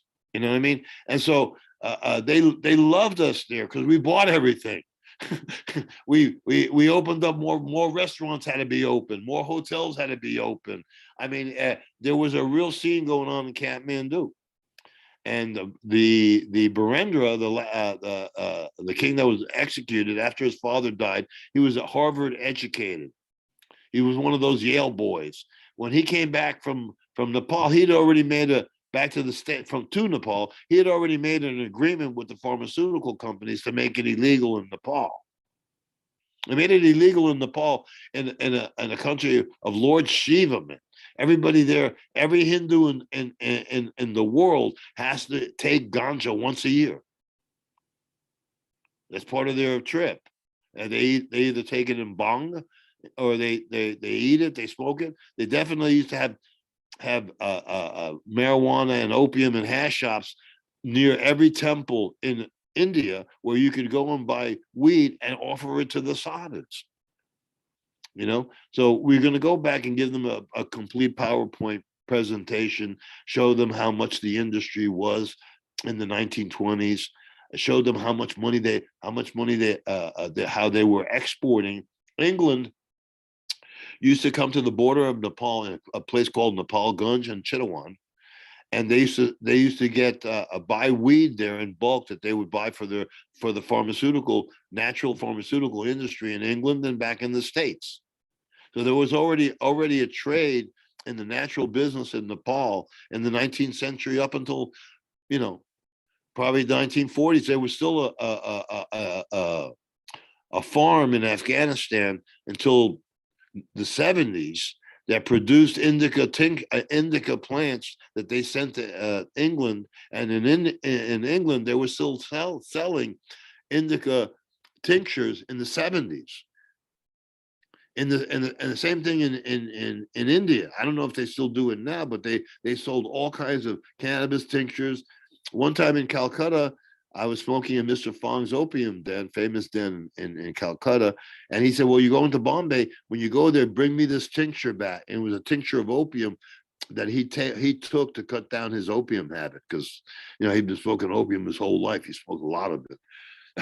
He was so thin and frail, you couldn't believe it. He made this one porcelain statue of himself and then took the hairs out of his head, out of his beard, and put it in the beard of the statue after it was molded. He was a great guy. They said it was the biggest funeral in Calcutta ever of any Chinese. And he ran away from Mao because when Mao came in, he made opium illegal, and he got rid of all the opium addicts. He either killed them or they ran away or they stopped. But yeah, the Nepalis are confused. They're doing that same drug war game in Pakistan. They were doing it in the Philippines, in the Thailand, no more. That's done. You know, it's nice to get patted on your back, you know, and for doing something that's good, you know, and I'm hoping that I can do the same thing again in Nepal and bring them back to reality. They told me yesterday that they're 70% sure that they're going to be able to pass the medical law there soon. So I'm trying to, I have my friend Atush coming here, and he's going to try to make an appointment where I can speak to the heads of both of the parties and basically go in front of the Congress and give them my PowerPoint presentation. Show them how much money they're missing, because man, the dispensary licenses, farming licenses, all kinds of licenses that they can make, everybody's got to pay to have a license. Even the foreigners that come in, if every foreigner paid $50 to have a ganja license in Nepal, you know how much money that would be? If say they get 2 million tourists a year, that's like $50 million. Hey Joe, remember what we were talking about with I think you said apothecary or something like that, Brett Bowe? Okay, apothecary genetics. Very good point. Thank you. I worked. Reinhardt and I made seeds for apothecary genetics. They gave me all the clones of the real mothers, plants of the real mother plants, of, you know, cam dog, of Skywalker, all these strains, you know. I forget all, but I have a list of them, and so I OG'd them with my OG. in fact, they all became better, right? And so now you see them online. You see those strains on back again, and those were from the last seed run that I did with the original mothers. A lot of the clones that came from that period of time were clone only. There was no seed. I made seeds from them, and so I got to meet Brett Bogue. Brett Bogue was in this company called Cannabis Science, and Brett Bogue did really a lot of damage to the scene because of what he would take clones from California of California strains and sell them to Arjan at the greenhouse. So Arjan at the greenhouse, all the cups that he won was from California strains that Brett Bogue brought for him. So he was selling us out then. You know what I mean? He was selling out to growers in California then. But you know, he's one of the, you know, I've had that problem before in my past when you get a guy who's a good guy and everything, but he's got 3 wives and 8 children or something. I had one guy in Nepal, he had 4 wives and 24 children. Brett Bogue has 2 or 3 wives and had a bunch of children. You know, and there's just no way that he can afford to pay everybody. And so he ended up not paying me for the seeds that I produce. And then he gives me the seeds back, the seeds I produce, instead of the ones I gave from my collection. Just give me back my stuff. You want your stuff? Take your stuff. You know, just give me, you not paying me, then give me back my stuff. But he didn't do that. And he never paid me like 50 grand. But I called him up and he was all bemoaning that his mother had died. Right. And he, you know, all this other stuff. He got a divorce. He's got a new girlfriend. She's having a baby. All this other stuff. He's been married 3 times now. He told me his mother had, and on top of this, my mom died. So I sort of felt bad about it. Except a couple of years later, he told me he's talking about his mother as she was still alive. I said, "Well, where is your mom?" "Oh, she's right over here." He lied about his mother dying. I couldn't believe it. But he has the kind of mentality that a Kevin Godry has. He's the same. There's a lot of those. If you're in this industry, there's like 99% of the people you can't trust. 100%. And the ones that you can trust, you hold on to them like they're gold, dude, because everybody else is a flake. Or they want to have fame in cannabis. They want to be known for cannabis. They want to do, you know, dude, how about just growing some good stuff? It's a crazy scene. It's definitely what I've experienced many times, multiple times, even up until yesterday with people that I was relatively close to, you know what I mean? So yeah, you can't really trust hardly anybody. Yeah, because they know you have the gold. Now they want some of it. Yeah. And so, these genetics turn people strange. I tell you, Joe, I've just seen such, allegedly solid people just turn completely. Man, that's been happening to me ever since I got back into the seed game. It's been happening for him for over 10 years now. Just like, and I mean, it's ridiculous. That's why I stopped. It's the scummiest industry you can imagine. It's people who are just regular scrollers on Instagram and they believe all the bullshit and the internet personas. They would have no concept of the actual lowness of humanity that are in the seed game. Stoma is like the biggest joke. He has all these long hair and Rasta thing and Rastafari. He's the furthest thing from Rastafari. He's a Jewish guy from New York who did him too much heroin. That's what he is.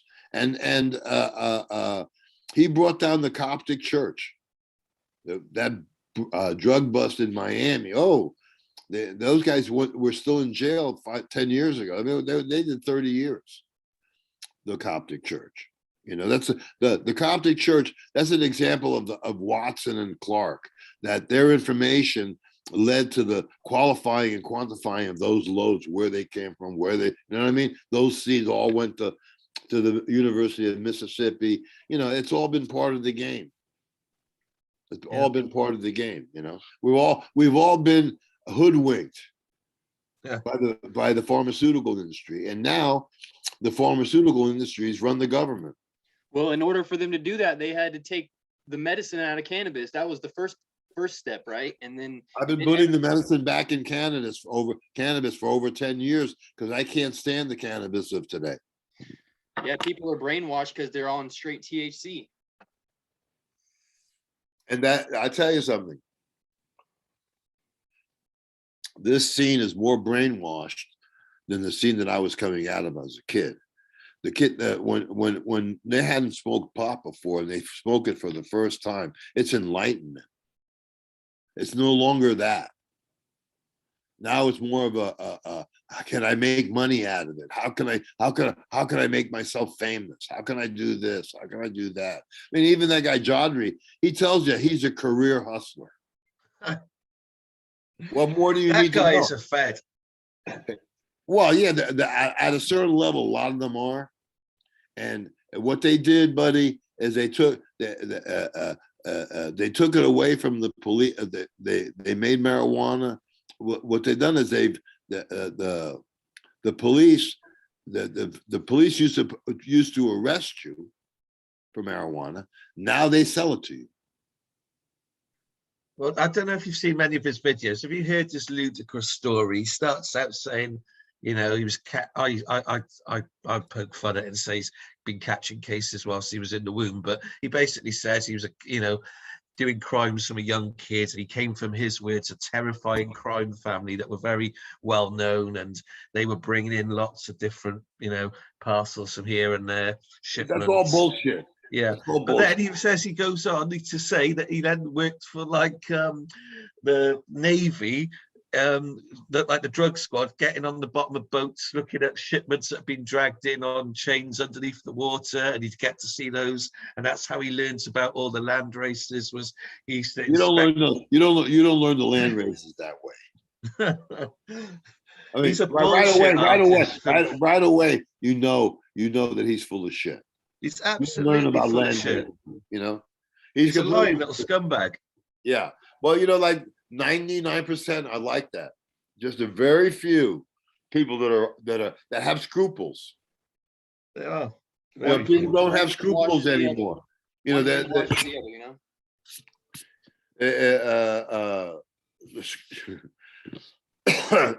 It's just funny. I mean, I had one guy, he had me interview his grower, and I have my test. I have a test that I just tell people, and then I ask them a few questions, and then I qualify them to what level of a grower they are, what kind of information that they are, and I've had to do that. I've had to create that just so I can cut the bullshit out of my life. Imagine if I was to start listening to all these videos, that guy who runs the hash church, that's a propaganda machine for fucking Dutch marketing fraud, dude. Yeah. I mean, what would you give up selling nylon at wedding dress prices if you were Dutch Shell? You know how much Dutch Shell helped ruin marijuana. They created BHO. Yeah. That's the most poisonous stuff that you've ever. And then they have live resin and all these other stuff, but it's all processed. How about just taking the trichomes and the oils off and let me smoke that? You know what I mean? So now they have totally killed the reputation of hashish and have filled it in with BHO. So, but that makes the petroleum companies even happier that you're using petroleum products. That's another thing that we can do. Another product we can produce. We can produce. You know what I mean? It's like soon hopefully one day they won't be able to give that shit away. I mean, that's the reason we're not we don't have solar everywhere in the States. They took Jimmy Carter put solar panels on the greenhouse. The first thing that Ronald Reagan did when he came there, it was take them off. Ronald Reagan was the guy who came up with trickle down economy. Have you had that in England yet? So anyway, I can't tell you how much damage that University of Mississippi and Carlton Turner has done. Ooh, and he gets paid for giving speeches nowadays. So most So of he- this terpene science and stuff that these guys are putting out, a lot of it's propaganda, right? I mean, it's not based on real information. They're just putting some real information in there and then basically leading you up to sell you hemp terpenes, right? Right. But they come from a blueberry hemp plant. I mean, I don't, Nathan Russo, he's a snake. So yeah, I can't tell you. I had an opportunity to have a medical grow in Malaga, not in Malaga. Yeah, I guess it was Malaga. Yeah, and it was a university, agricultural university, was down defunct. I would have gotten the university and the buildings and everything, and all I had to do was refurbish it and start to grow. And I get an official desk at the government desk with a secretary, all paid by them. And I met the reefer man, so I contacted him over the internet and made him a proposition, and he jumped at the chance. And after I talked to him about a few minutes, I thought to myself, I said, you know what? This guy's going to stab me in the back, right? And so I said, I mentioned something like that to him. When I took him I went to Spain. I sent him over to Spain with this other guy, and they immediately took over my deal. And so when I went there, and my friend, he stopped talking to me because I wanted them to sign a contract to make sure that I got my share of this deal if it happened. And my buddy in Spain, who I know from my days in Kathmandu, this was the first time an opportunity that he's ever had to make any money. So he was all happy to cut me out of it. So there I was in Malaga, and I had two snakes in my hands. I had two poisonous snakes, one in each hand. And so what I did is I threw both of them away from me as far as I can, and just turned away and cut them all loose. I haven't spoken to that one guy who I know from 1970 for over 10 years over this incident.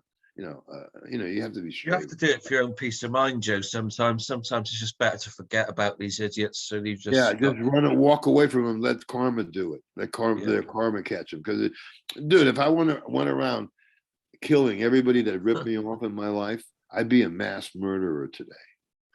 Well, absolutely. You know what I mean? So I've always had that attitude that, hey, he deserves it, but let Shiva take care of that. Joe, I know you've already said a lot, but I mean, for the people listening, is there anything you want to say directly to, I mean, you've given us so much awesome information, especially the cultivation part, but if you could say anything to these people, what would you say? Just for the people who don't know what to believe, Buy yourself a copy. If you're a grower, get yourself a copy of Nelson's Greenhouse Operation and Management. That whole technique, indoor technique, was created out of the information in that book. I unbrainwashed people in the 50s and in the 60s. I said, but now the people need to be brainwashed even more because of all the misinformation that you have gotten about cannabis. Cannabis has been the most important medicine of all time. It was used for many, many applications, and many, many varieties were grown for certain applications. Some were the Energizer Bunny, some were knockout drops, some were relaxation. I mean, there were different medicines that did different things. It's like aspirin came from the slippery elm bark, white bark, and they used to crush that up in a mortar and pestle, and then you take the natural stuff from the medicine. And that's what cannabis is. Cannabis is the best medicine of all time. You need to smoke medicine that is full full cannabinoid profile.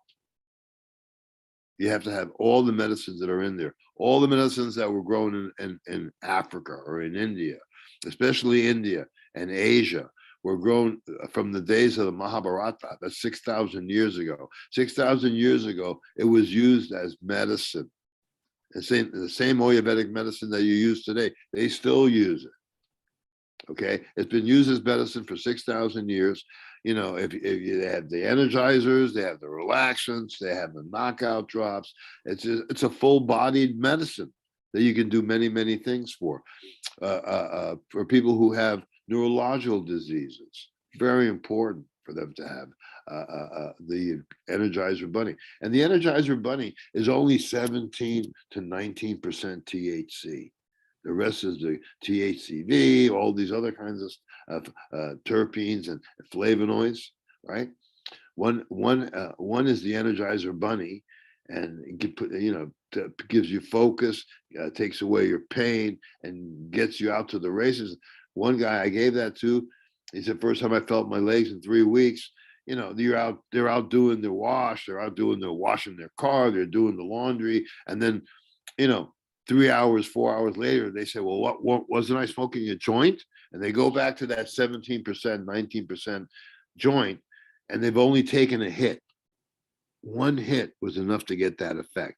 Then they have the other same Energizer Bunny effect, but it's an appetite suppressant. So at the same time you're getting energy, you're suppressing your appetite, so you're not eating munchies And so this is the Malawi, right? That's the Malawi and my hot chili pepper. Nice. And that's a Colombian? That's a Colombian. And so that's an F1. So those are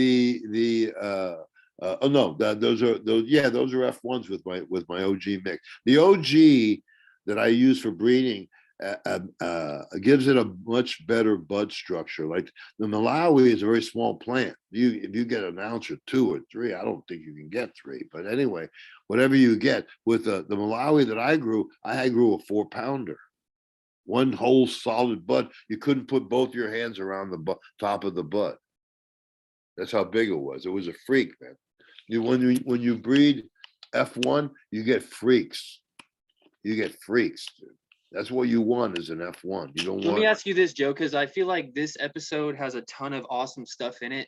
So a lot of people who have asked if you could just briefly tell us, because we know you do the crulet part with your hash.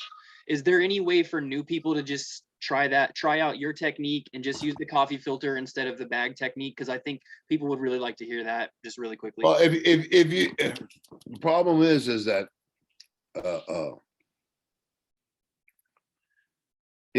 I teach people a technique where I use a 5-micron 5-gallon bucket. So I get a big ice chest, and I fit the bucket inside the ice chest, and I surround the ice chest with ice. Then I put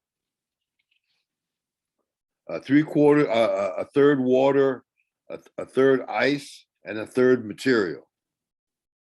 Right? A third material.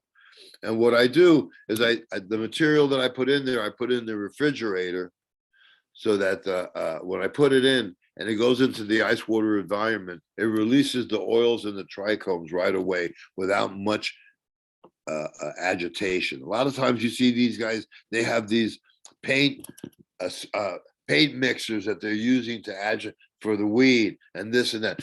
The bubble bags, they have a huge kit that they put over a 55-gallon bucket. You ever try to pull out one of those bags in a 55-pound bucket? Good luck. You need a forklift to do that. Are you kidding me? They're all the techniques, and people actually buy that shit thinking that they can do that. And so now you have a bucket, right? And on the top of the bucket, you make 2 holes where the mixer will go. Regular food mixer, and that has 3 speeds. You always use the lowest speed. and then you fix the top of the bucket with the cover on top. You make 2 holes in it, and you fix your mixer in there, right? And then when you have the combination of water, ice, and material, you put the material in first, you put the ice in second, and you put the ice in third, the water in second, and then you put the ice in third. And then you mix it. When you mix it in there, after about 3 or 4 hours, it'll start to foam up. When you see that foam, inside the foam, if you're using buds, you'll see red hairs from the plant. When you see that, your mix is done. Okay. Then what you have to do is,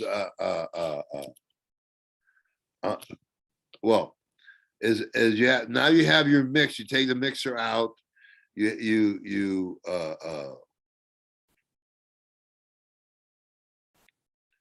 There's 2 ways I can teach this. If you have a 150 micron big bag, or if you have a 150, what I do is I take a piece of cloth that's 150 micron. I have a 150 micron cloth, and I fit it over another bucket with rubber bands and tape, and then I pour the material from the mix through that bucket, and I use the 150 micron material to separate the plant matter from the trichomes that are in the water and the oils that are in the water. So once you wring that out, now you have a bucket that's full of your trichomes and oil, right? So now what you do is you put another cover over the top of the bucket, put it in your closet, and wait until the next day. Wait 8 hours. In 8 hours, the oils will have gone to the bottom of the bucket, and the trichomes will have gone to the bottom of the bucket. The trick now is to pour off the top of the water without pouring off on any of the oil and water, and the oil and trichomes. So at first, when you let it sit, you can take the top off that has the top right with a pan, with a saucepan. You can go in there and start taking off the top layers that's just water. When you get to the bottom, then you'll start seeing the trichomes and the oil, right? So you can also find a much larger type of coffee filter. You can use the same kind of coffee filter that they use at restaurants when people come to restaurants. They have their vehicles run on oil, on oil that they buy at McDonald's, that they use for frying vegetables. They have big big bags that they use for that same process to separate the products that are in that oil, the vegetable products that are in that oil, from the vegetable oil. If you get those filters, I would suggest for you to get those filters, because the 1 gram coffee filters, you'd have to be very, very careful taking out the water, because you could be removing trichomes and oil. There's only, when you get down to the bottom, like 3/4 of the way down, you'll take out the water, but there's still water and material inside. With a coffee filter, at that point you have to be careful. You have to know what you're doing. It's not an easy setup. That's why Reinhardt invented his machine. In the machine, the trichomes go down a bladder that's fat to narrow, and then it goes into a hose that's connected to a cruet. So all the oils and the resins go into the cruet, and you just disconnect the cruet and just pour that through a coffee filter. When you do it in a 5-gallon bucket, you have to be smart. You have to figure out a way how to remove the top layer of water without removing any of the oils and the hash that's on the bottom of the bucket. So one way to be would be to put like have a bucket that you have a spigot into at a certain level. So you don't move the bucket around. You have a spigot where you can pour the water out. When it gets down to the very, very bottom, you shut it off, and that you can run through a coffee filter as much as you can at a time. You can't do it all, but you can do some at a time, a little bit at a time, because you got to remember the water's going to run through it. And then once you have it in the coffee filter, you take a spray bottle with water and you spray the sides of the coffee filter because there'll be resin there, and you'll spread it down so that all the resin goes to the bottom. And basically, you sit there and wait for the water to come out of the 5-micron coffee filter. That's the only thing that'll come out of the coffee filter will be the 5-micron coffee filter will be the water. The oils will stay in the 5-micron coffee filter and be reintegrated into the hash. So when I make hash, it's always like nearly 100% pure. I don't lose anything, but I have a machine. You should show the machine. Yeah, I'll post a picture of that if you want. And yeah, I mean, so as far as you also have a drying it. You also have a picture there of the trichomes and the oil. I'll post those two together. Yeah, post those two together because then you see what you lose. Absolutely, yeah. It's a bigger layer than the trichomes. It's a bigger layer than the trichomes. What about drying the hash? Just air dry? When you're drying the hash, they have these kind of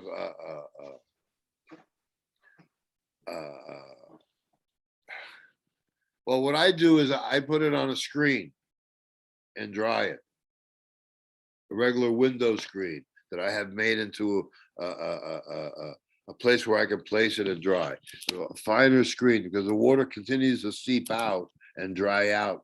You need to let it dry out and dry out all the water. Once you dry out all the water, all you have to do is apply a little pressure and a little body heat, and it'll go into making a ball.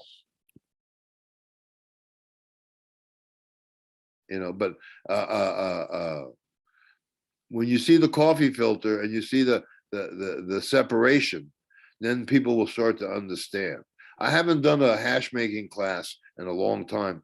I used to teach it hash making 101 at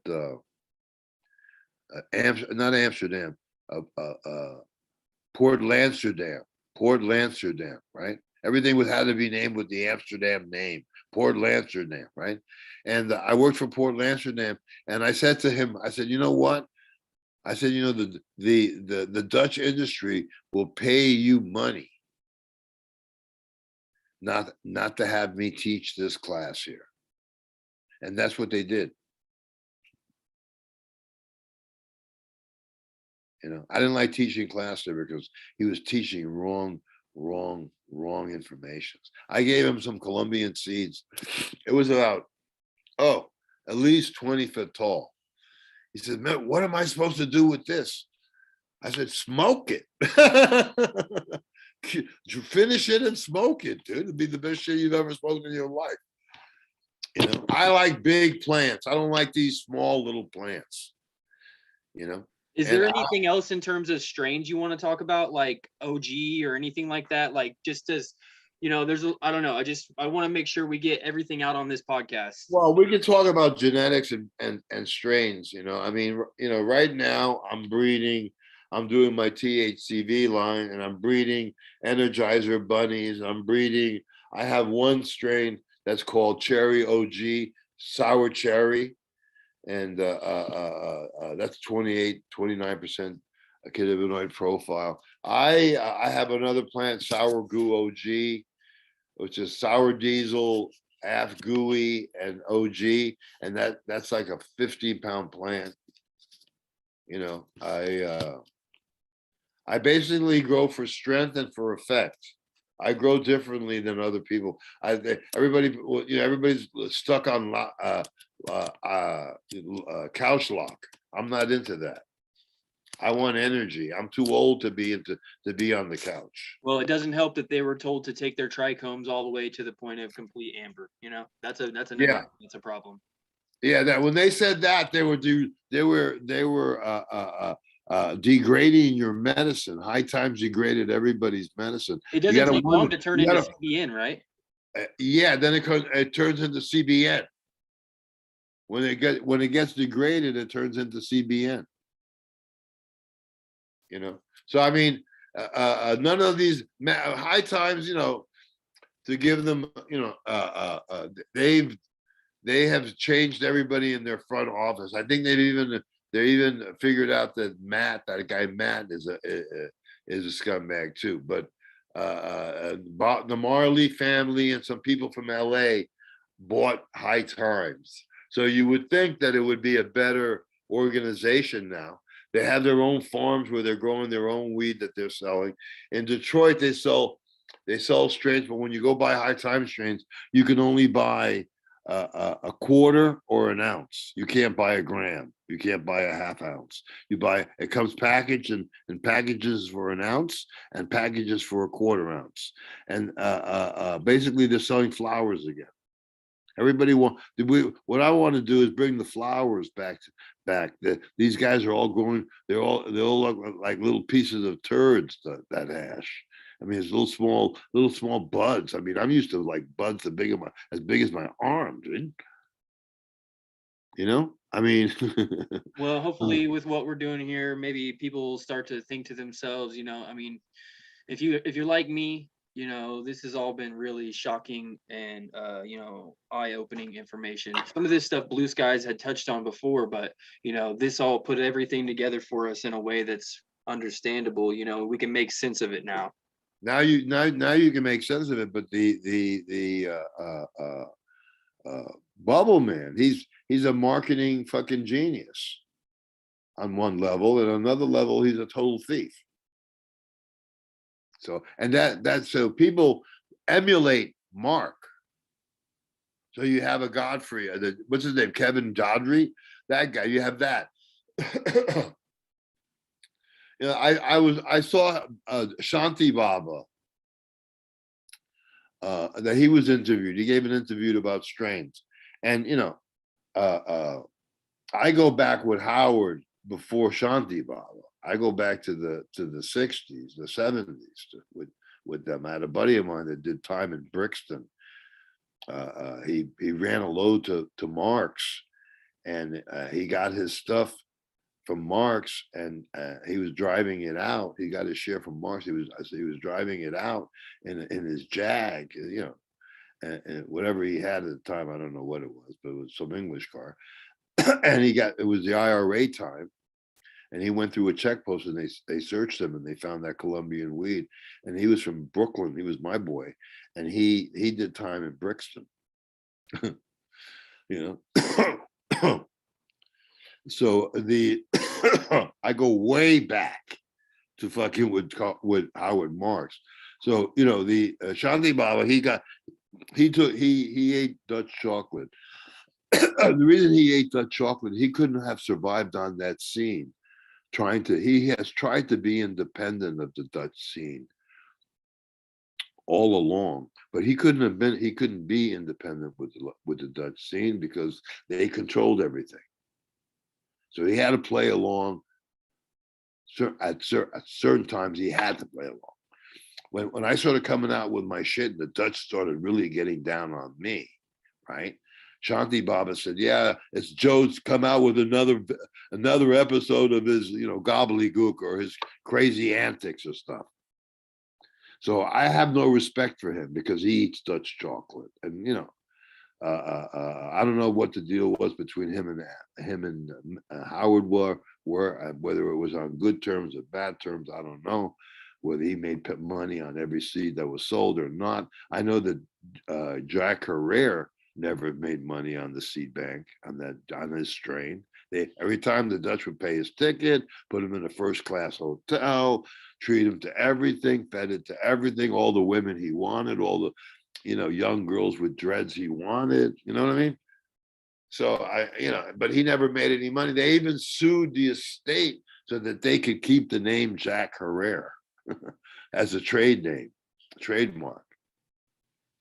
I think they had to pay the son off. The son, I don't know whether he sold it or not. I would think that he wouldn't sell it. They go to the extreme. Todd McCormick went to the extreme of buying the rights to be the editor of the 13th issue of The Emperor Has No Clothes. You know, and again, The Emperor Has No Clothes. That was all came out of a trial in the 50s. There was a trial in the 50s, and that's where all that information came about, because somebody got busted for growing in the 50s, and they took it to trial. And that's as far as I've ever gotten, because I heard that from a lawyer. So, that information came out of a famous trial in the 50s, because in the 50s, marijuana had only been like illegal 10 years, 12 years. You still had some people that had always grown their own. So there was some and when they came, so that transcript from the Library of Congress and all that stuff was already done. He just jazzed it up. He jazzed it up, and he became world famous over somebody else's work.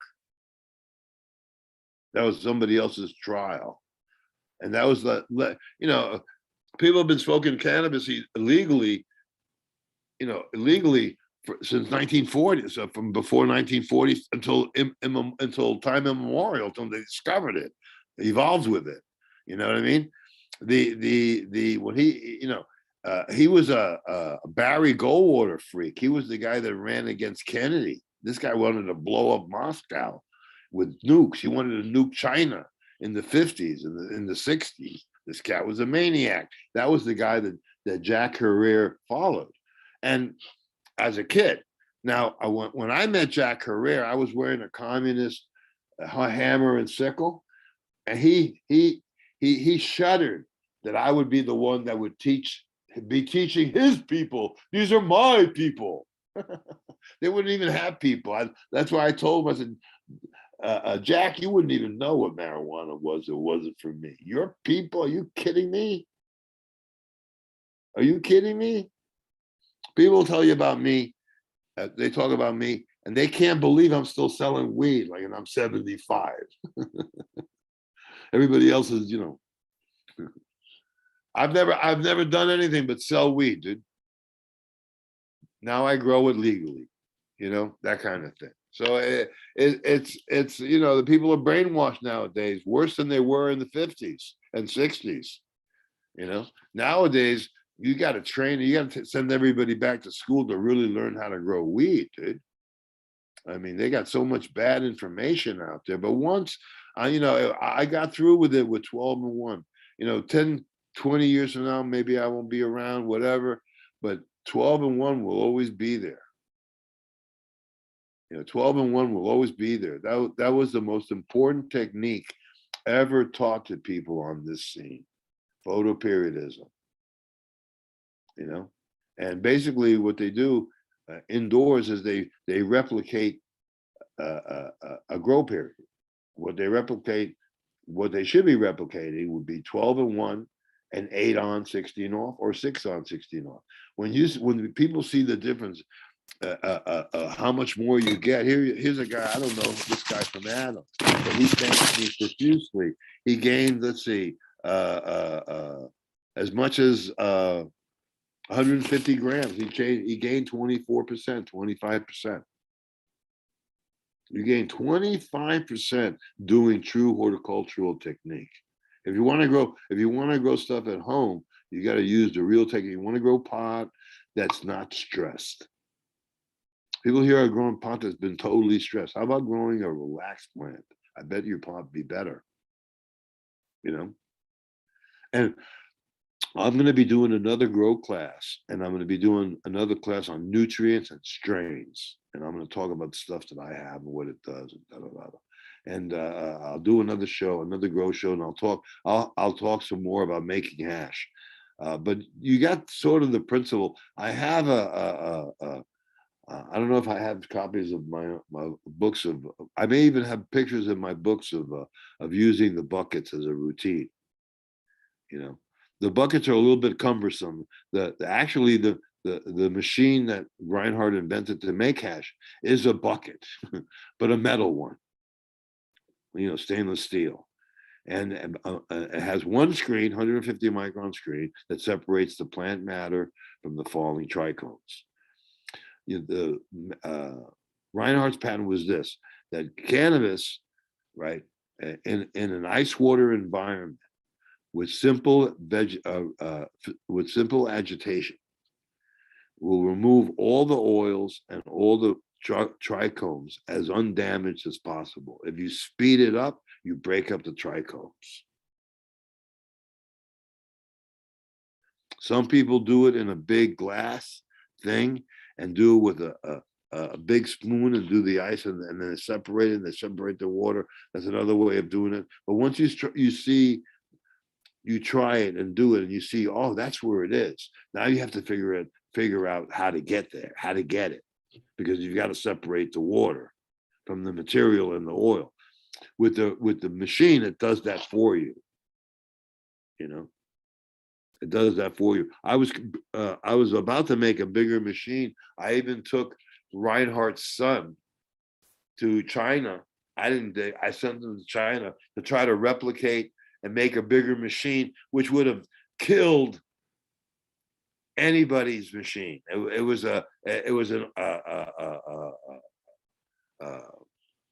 It had the same effect as a coffee filter, but it was a machine part. The machinery alone, they would have had to change their machinery, recount whatever they had to do, and change their machinery to make this product. That one part, it would have cost them $500,000, you know, to create to make the machine to make that part. But once they made that part, man, I would have revolutionized the industry. But COVID and Trump stopped me short. Otherwise, I'd have that equipment out now, you know. And so the contract wasn't fulfilled, you know. But yeah, there is some techniques that are good. That once you see that, the thing about the ice water technique is you have to see how it works, the method. You know, what you could do is get a big glass and then pour it in a big glass, right? Pour off the top, the top of the water, then pour that water into a big glass, and then let it sit. And then you'll see the separation yourself. Once you see the separation yourself, you have to figure out a way how to get the water out of it, right? There's many ways that you can do it. You know, I have a machine, but there's many ways that you sort of can create your own process. But it has to be go through a 5 micron coffee filter. If you need a bigger one, you can go to in the kitchen industry. They make a bigger one for draining off the oil when they're frying, you know, oil, making potato chips or whatever, French fries and stuff. There's always some French fries left in the oil. So they have a filter to filter that through, take that vegetable out of there. That oil they use as gasoline. Haven't you ever seen these cars that are run on vegetable oil? They have that here. I mean, yeah, it seems like any kind of money saving invention gets fucking shelved or completely destroyed, and the people who put that out get completely blacklisted or their lives destroyed as well, you know? Well, you can't lie about certain things. You can't lie when you have hash that's scissor hash, and it's fucking 10 times stronger than anything you've ever had in a dispensary. You know, So I mean, That's the truth for sure. That's another thing too, is I hope people are putting the pieces together and they're thinking they need to use real medicinal strains when they're making their hash too, because their wedding cake, it's gonna make hash, but it's not gonna give them medicine like we're talking about, you know? right now, and wedding cake ain't shit. But and those strains, wedding cake, all that, that's all been by Robert Connolly Clark and David Watson clones, or people there that work with those people. That's what that energy is from that group. I mean, that's probably what we're talking 80% of the genetics people are using, Yeah. something like that. I mean, maybe a little less. I don't know exactly, but it Yeah. just is like There's it's only a few that are working with land races. Only a few that are producing F1. People don't even know what F1 is nowadays. First generation, and there's just so much misinformation, you know. And then everybody, because they've grown pot, they got you high. They think they're experts. and they don't know about hybrid vigor either. But we talked about that too, you know. They don't talk about hybrid vigor. You only get it when you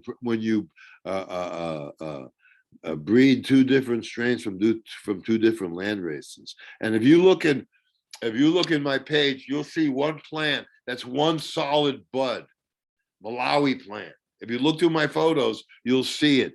That was the bud that was my Malawi OG grown in South Africa.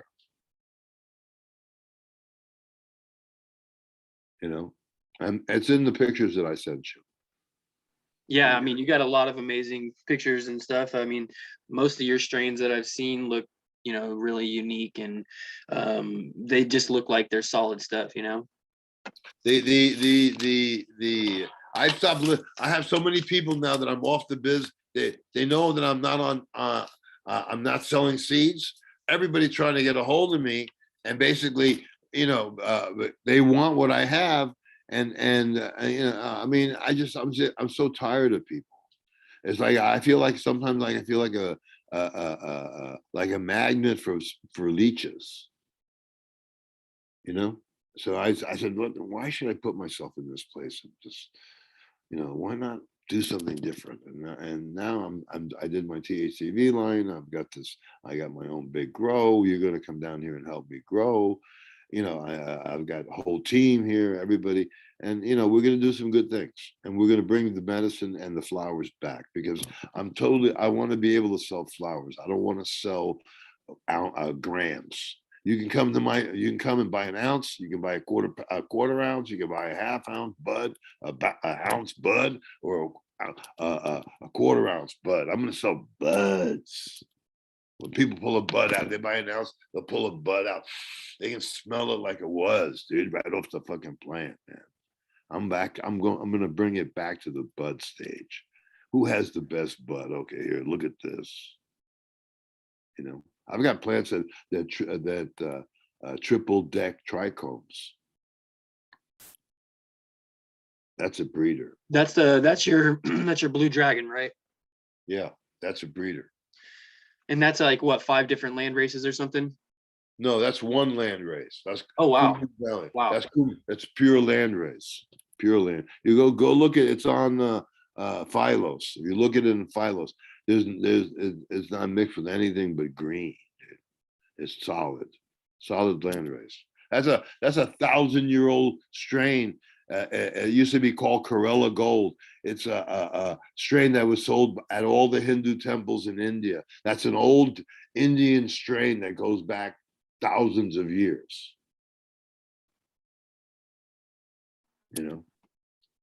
Yeah, I mean, most people really don't even have any real concept of that. You know, everything is new. I mean, they turn people into seed junkies, basically. You know, that's why we really love these old timer one genetics, because they just, you know, they're just a breath of fresh air, you know. Have you shown Joe the pictures of your skunk haze you're growing? I did. I sent him a couple pictures. Yep. And they're just exploding every day now. So, and I can't wait to put him on the 12-in-1 and just see how, because I want to see him grow wide like that. When you talk about them being a light junkie, it makes sense, man, because if you watch how your plants behave, They are, man. They're hungry for that light constantly. It's like they, you know, it's why they're stretching so much and shit. So yeah, I'm just ready to see how that changes everything. I'm gonna tell you what I tell everybody. You can call up Dutch marketing fraud and they'll pay you not to be talking on the radio. Not to be talking on fucking podcasts. I mean, we just want to put this information out because we've been treated like shit by so many people. Well, now let me ask you a question. You What's think up? you've been treated by shit by so many people? How have I been treated? They can't attack me because I'm real. I'm the real deal. People meet me, see me, they know me. You know, I'm the real deal, dude. There's no bullshit here, man. I fucking punched Danko in his mouth, right in his eye. Bam! I hit him. The guy from Canacom said, "Man, you had a look of you had a killer's look in your eye." I said, "Yeah, I felt like killing. I hit him as hard as I could." I was hoping you were going to punch that little dweeb bubble man for stealing your ants. No, you know, you got to remember, I was coming from the drug war, and so I was trying to keep a low profile. Same thing when I met Howard in 2006. I didn't get really friendly with him, even though I was staying with his best friend's wife, girlfriend. She was now my wife. You know what I mean? I mean, that's how far I go back with Howard. I mean, he dealt with my boys from high school, and his best friend's girlfriend was my wife back in the day. You know, that's how close we were. You know, and I was so paranoid in those days that I just didn't want to get busted doing anything. You know what I mean? I mean, Yeah, honestly, I met him in 99 or 2000. I forget which, but he was a nice guy. Literally a nice guy. Well, Bubble Man has never been a nice guy. No. He wasn't born nice. He has you can look him in the eye, you can see that he can't be trusted. I wish you had punched him, man. It really annoys me to think of that little prick, like being so arrogant to say, you know, give me an ounce. Like basically, give me an ounce. I'm not giving it back. What a little prick, man. Yeah. Arrogant little prick. That sums him up. Just that little anecdote there that you told, Joe. That sums him up to a T. You know what I mean? Sums him up to a T. That's he's a low life. You know how much weed I give away free. Yeah. Free. But I didn't want it. This was my stash. I said, you got to give me back the same shit. He was totally. I saw him for what he was worth. But when Reinhardt didn't take him to task, I lost a lot of respect for Reinhardt. Lost a lot of respect for him. And imagine if you had to live with your wife, and then for the rest of your life, she said, I told you so. I told you so. I told you so. Right? You'd go nuts. You'd go nuts. And in the end, he died of a heart attack in his sleep. You know, they had the GW Pharmaceuticals had him busted at his place. Really? And the only thing they took were seeds. Yeah. I mean, they have a lot of pull, these guys. Yeah, absolutely. Have a lot of pull, these guys. That I have there's an article that you might be able to find it on the internet. The Grobot bust, GROBOT. The people are talking about light dep. Nobody did light dep before Reinhardt Delp, except if you were in the flower industry. But nobody in the cannabis industry did. That was something that Reinhardt did, and he knew he was an engineer. He was very smart, and so in Europe he developed a black box that you could open it and close it. You could open it when the sun was out, and then close it when the sun was down, and put it on your deck, on your balcony in Spain, and grow a little weed for yourself, right? And then when he did that there, then he took that idea back to California, and there he developed a greenhouse, solar powered greenhouse that opened and closed. That was a pain in the ass because it wasn't professionally done. It was It was done good, but it was done okay, but it wasn't even done good. I mean, it wasn't. It had to be when you're doing that kind of stuff. You have to have very professional equipment, and so he had a solar thing. But nobody has been doing light depth longer than Reinhard Delp rather, and no one, and he was the one that named light deprivation light depth, that caught on. So everybody's light depth, and you look at it now, and people, oh, light depth. I'm teaching light depth. I'm doing this. I'm doing that, and taking credit for light depth, or where did light depth come from? Light depth came from Reinhard Delp, the patent holder, the method patent, very much different than a mechanical patent. Method patent for ice water extraction. That guy had been doing light depth since the 80s, and so he was selling light depth machines in Europe in the 90s, and so he we had an argument, him and I. We argued all the time because I didn't like his methods. I thought he was stupid. Might have been a chemical engineer and so bright and everything. He made biggest improvement in hash making in 5,000 years and all that shit. That's fine. But otherwise, he was a fucking asshole because he thought he was smarter than everybody else. And so I talked with him. I said, man, why are you calling it light depth, light depth, light depth? And I said, it's photoperiodism. It's photoperiodic control. It's in the book. Show them the book. Teach them. He said, nah, these Americans, they can't handle that much. They can't handle that. It's too big a word for them. Light depth. They'll know light depth. They'll know light depth. Light depth is something that can click and in their mind, and they can understand that once they see the product, the production of it and what it does. So he was right. That was one of the few things that he ever told me that I applied in my life. And that's how I invented 12-in-1. Well, I think that a lot of people are going to get a lot of use out of that. And I hope that, everybody has really thought about everything you've said, because, at the end of the day, people need to just think for themselves and come to their own conclusions, based on the information we have now. So, I mean, is there anything else you want to add, Joe? No, I'm tired. We got to talk another day. We'll talk tonight, and then we'll make up another show. Okay, all right. I want to do a show introducing my nutrient lines and some stuff that I have that is very, very special. And so we'll talk tonight, and then we'll make up another show. But you have a show to release, and now you have a new show to work on. Yep. Sounds good. All right, man. All right. Shiva Shankar, you take care, buddy. Yep. Thanks, Joe. Thank you, man.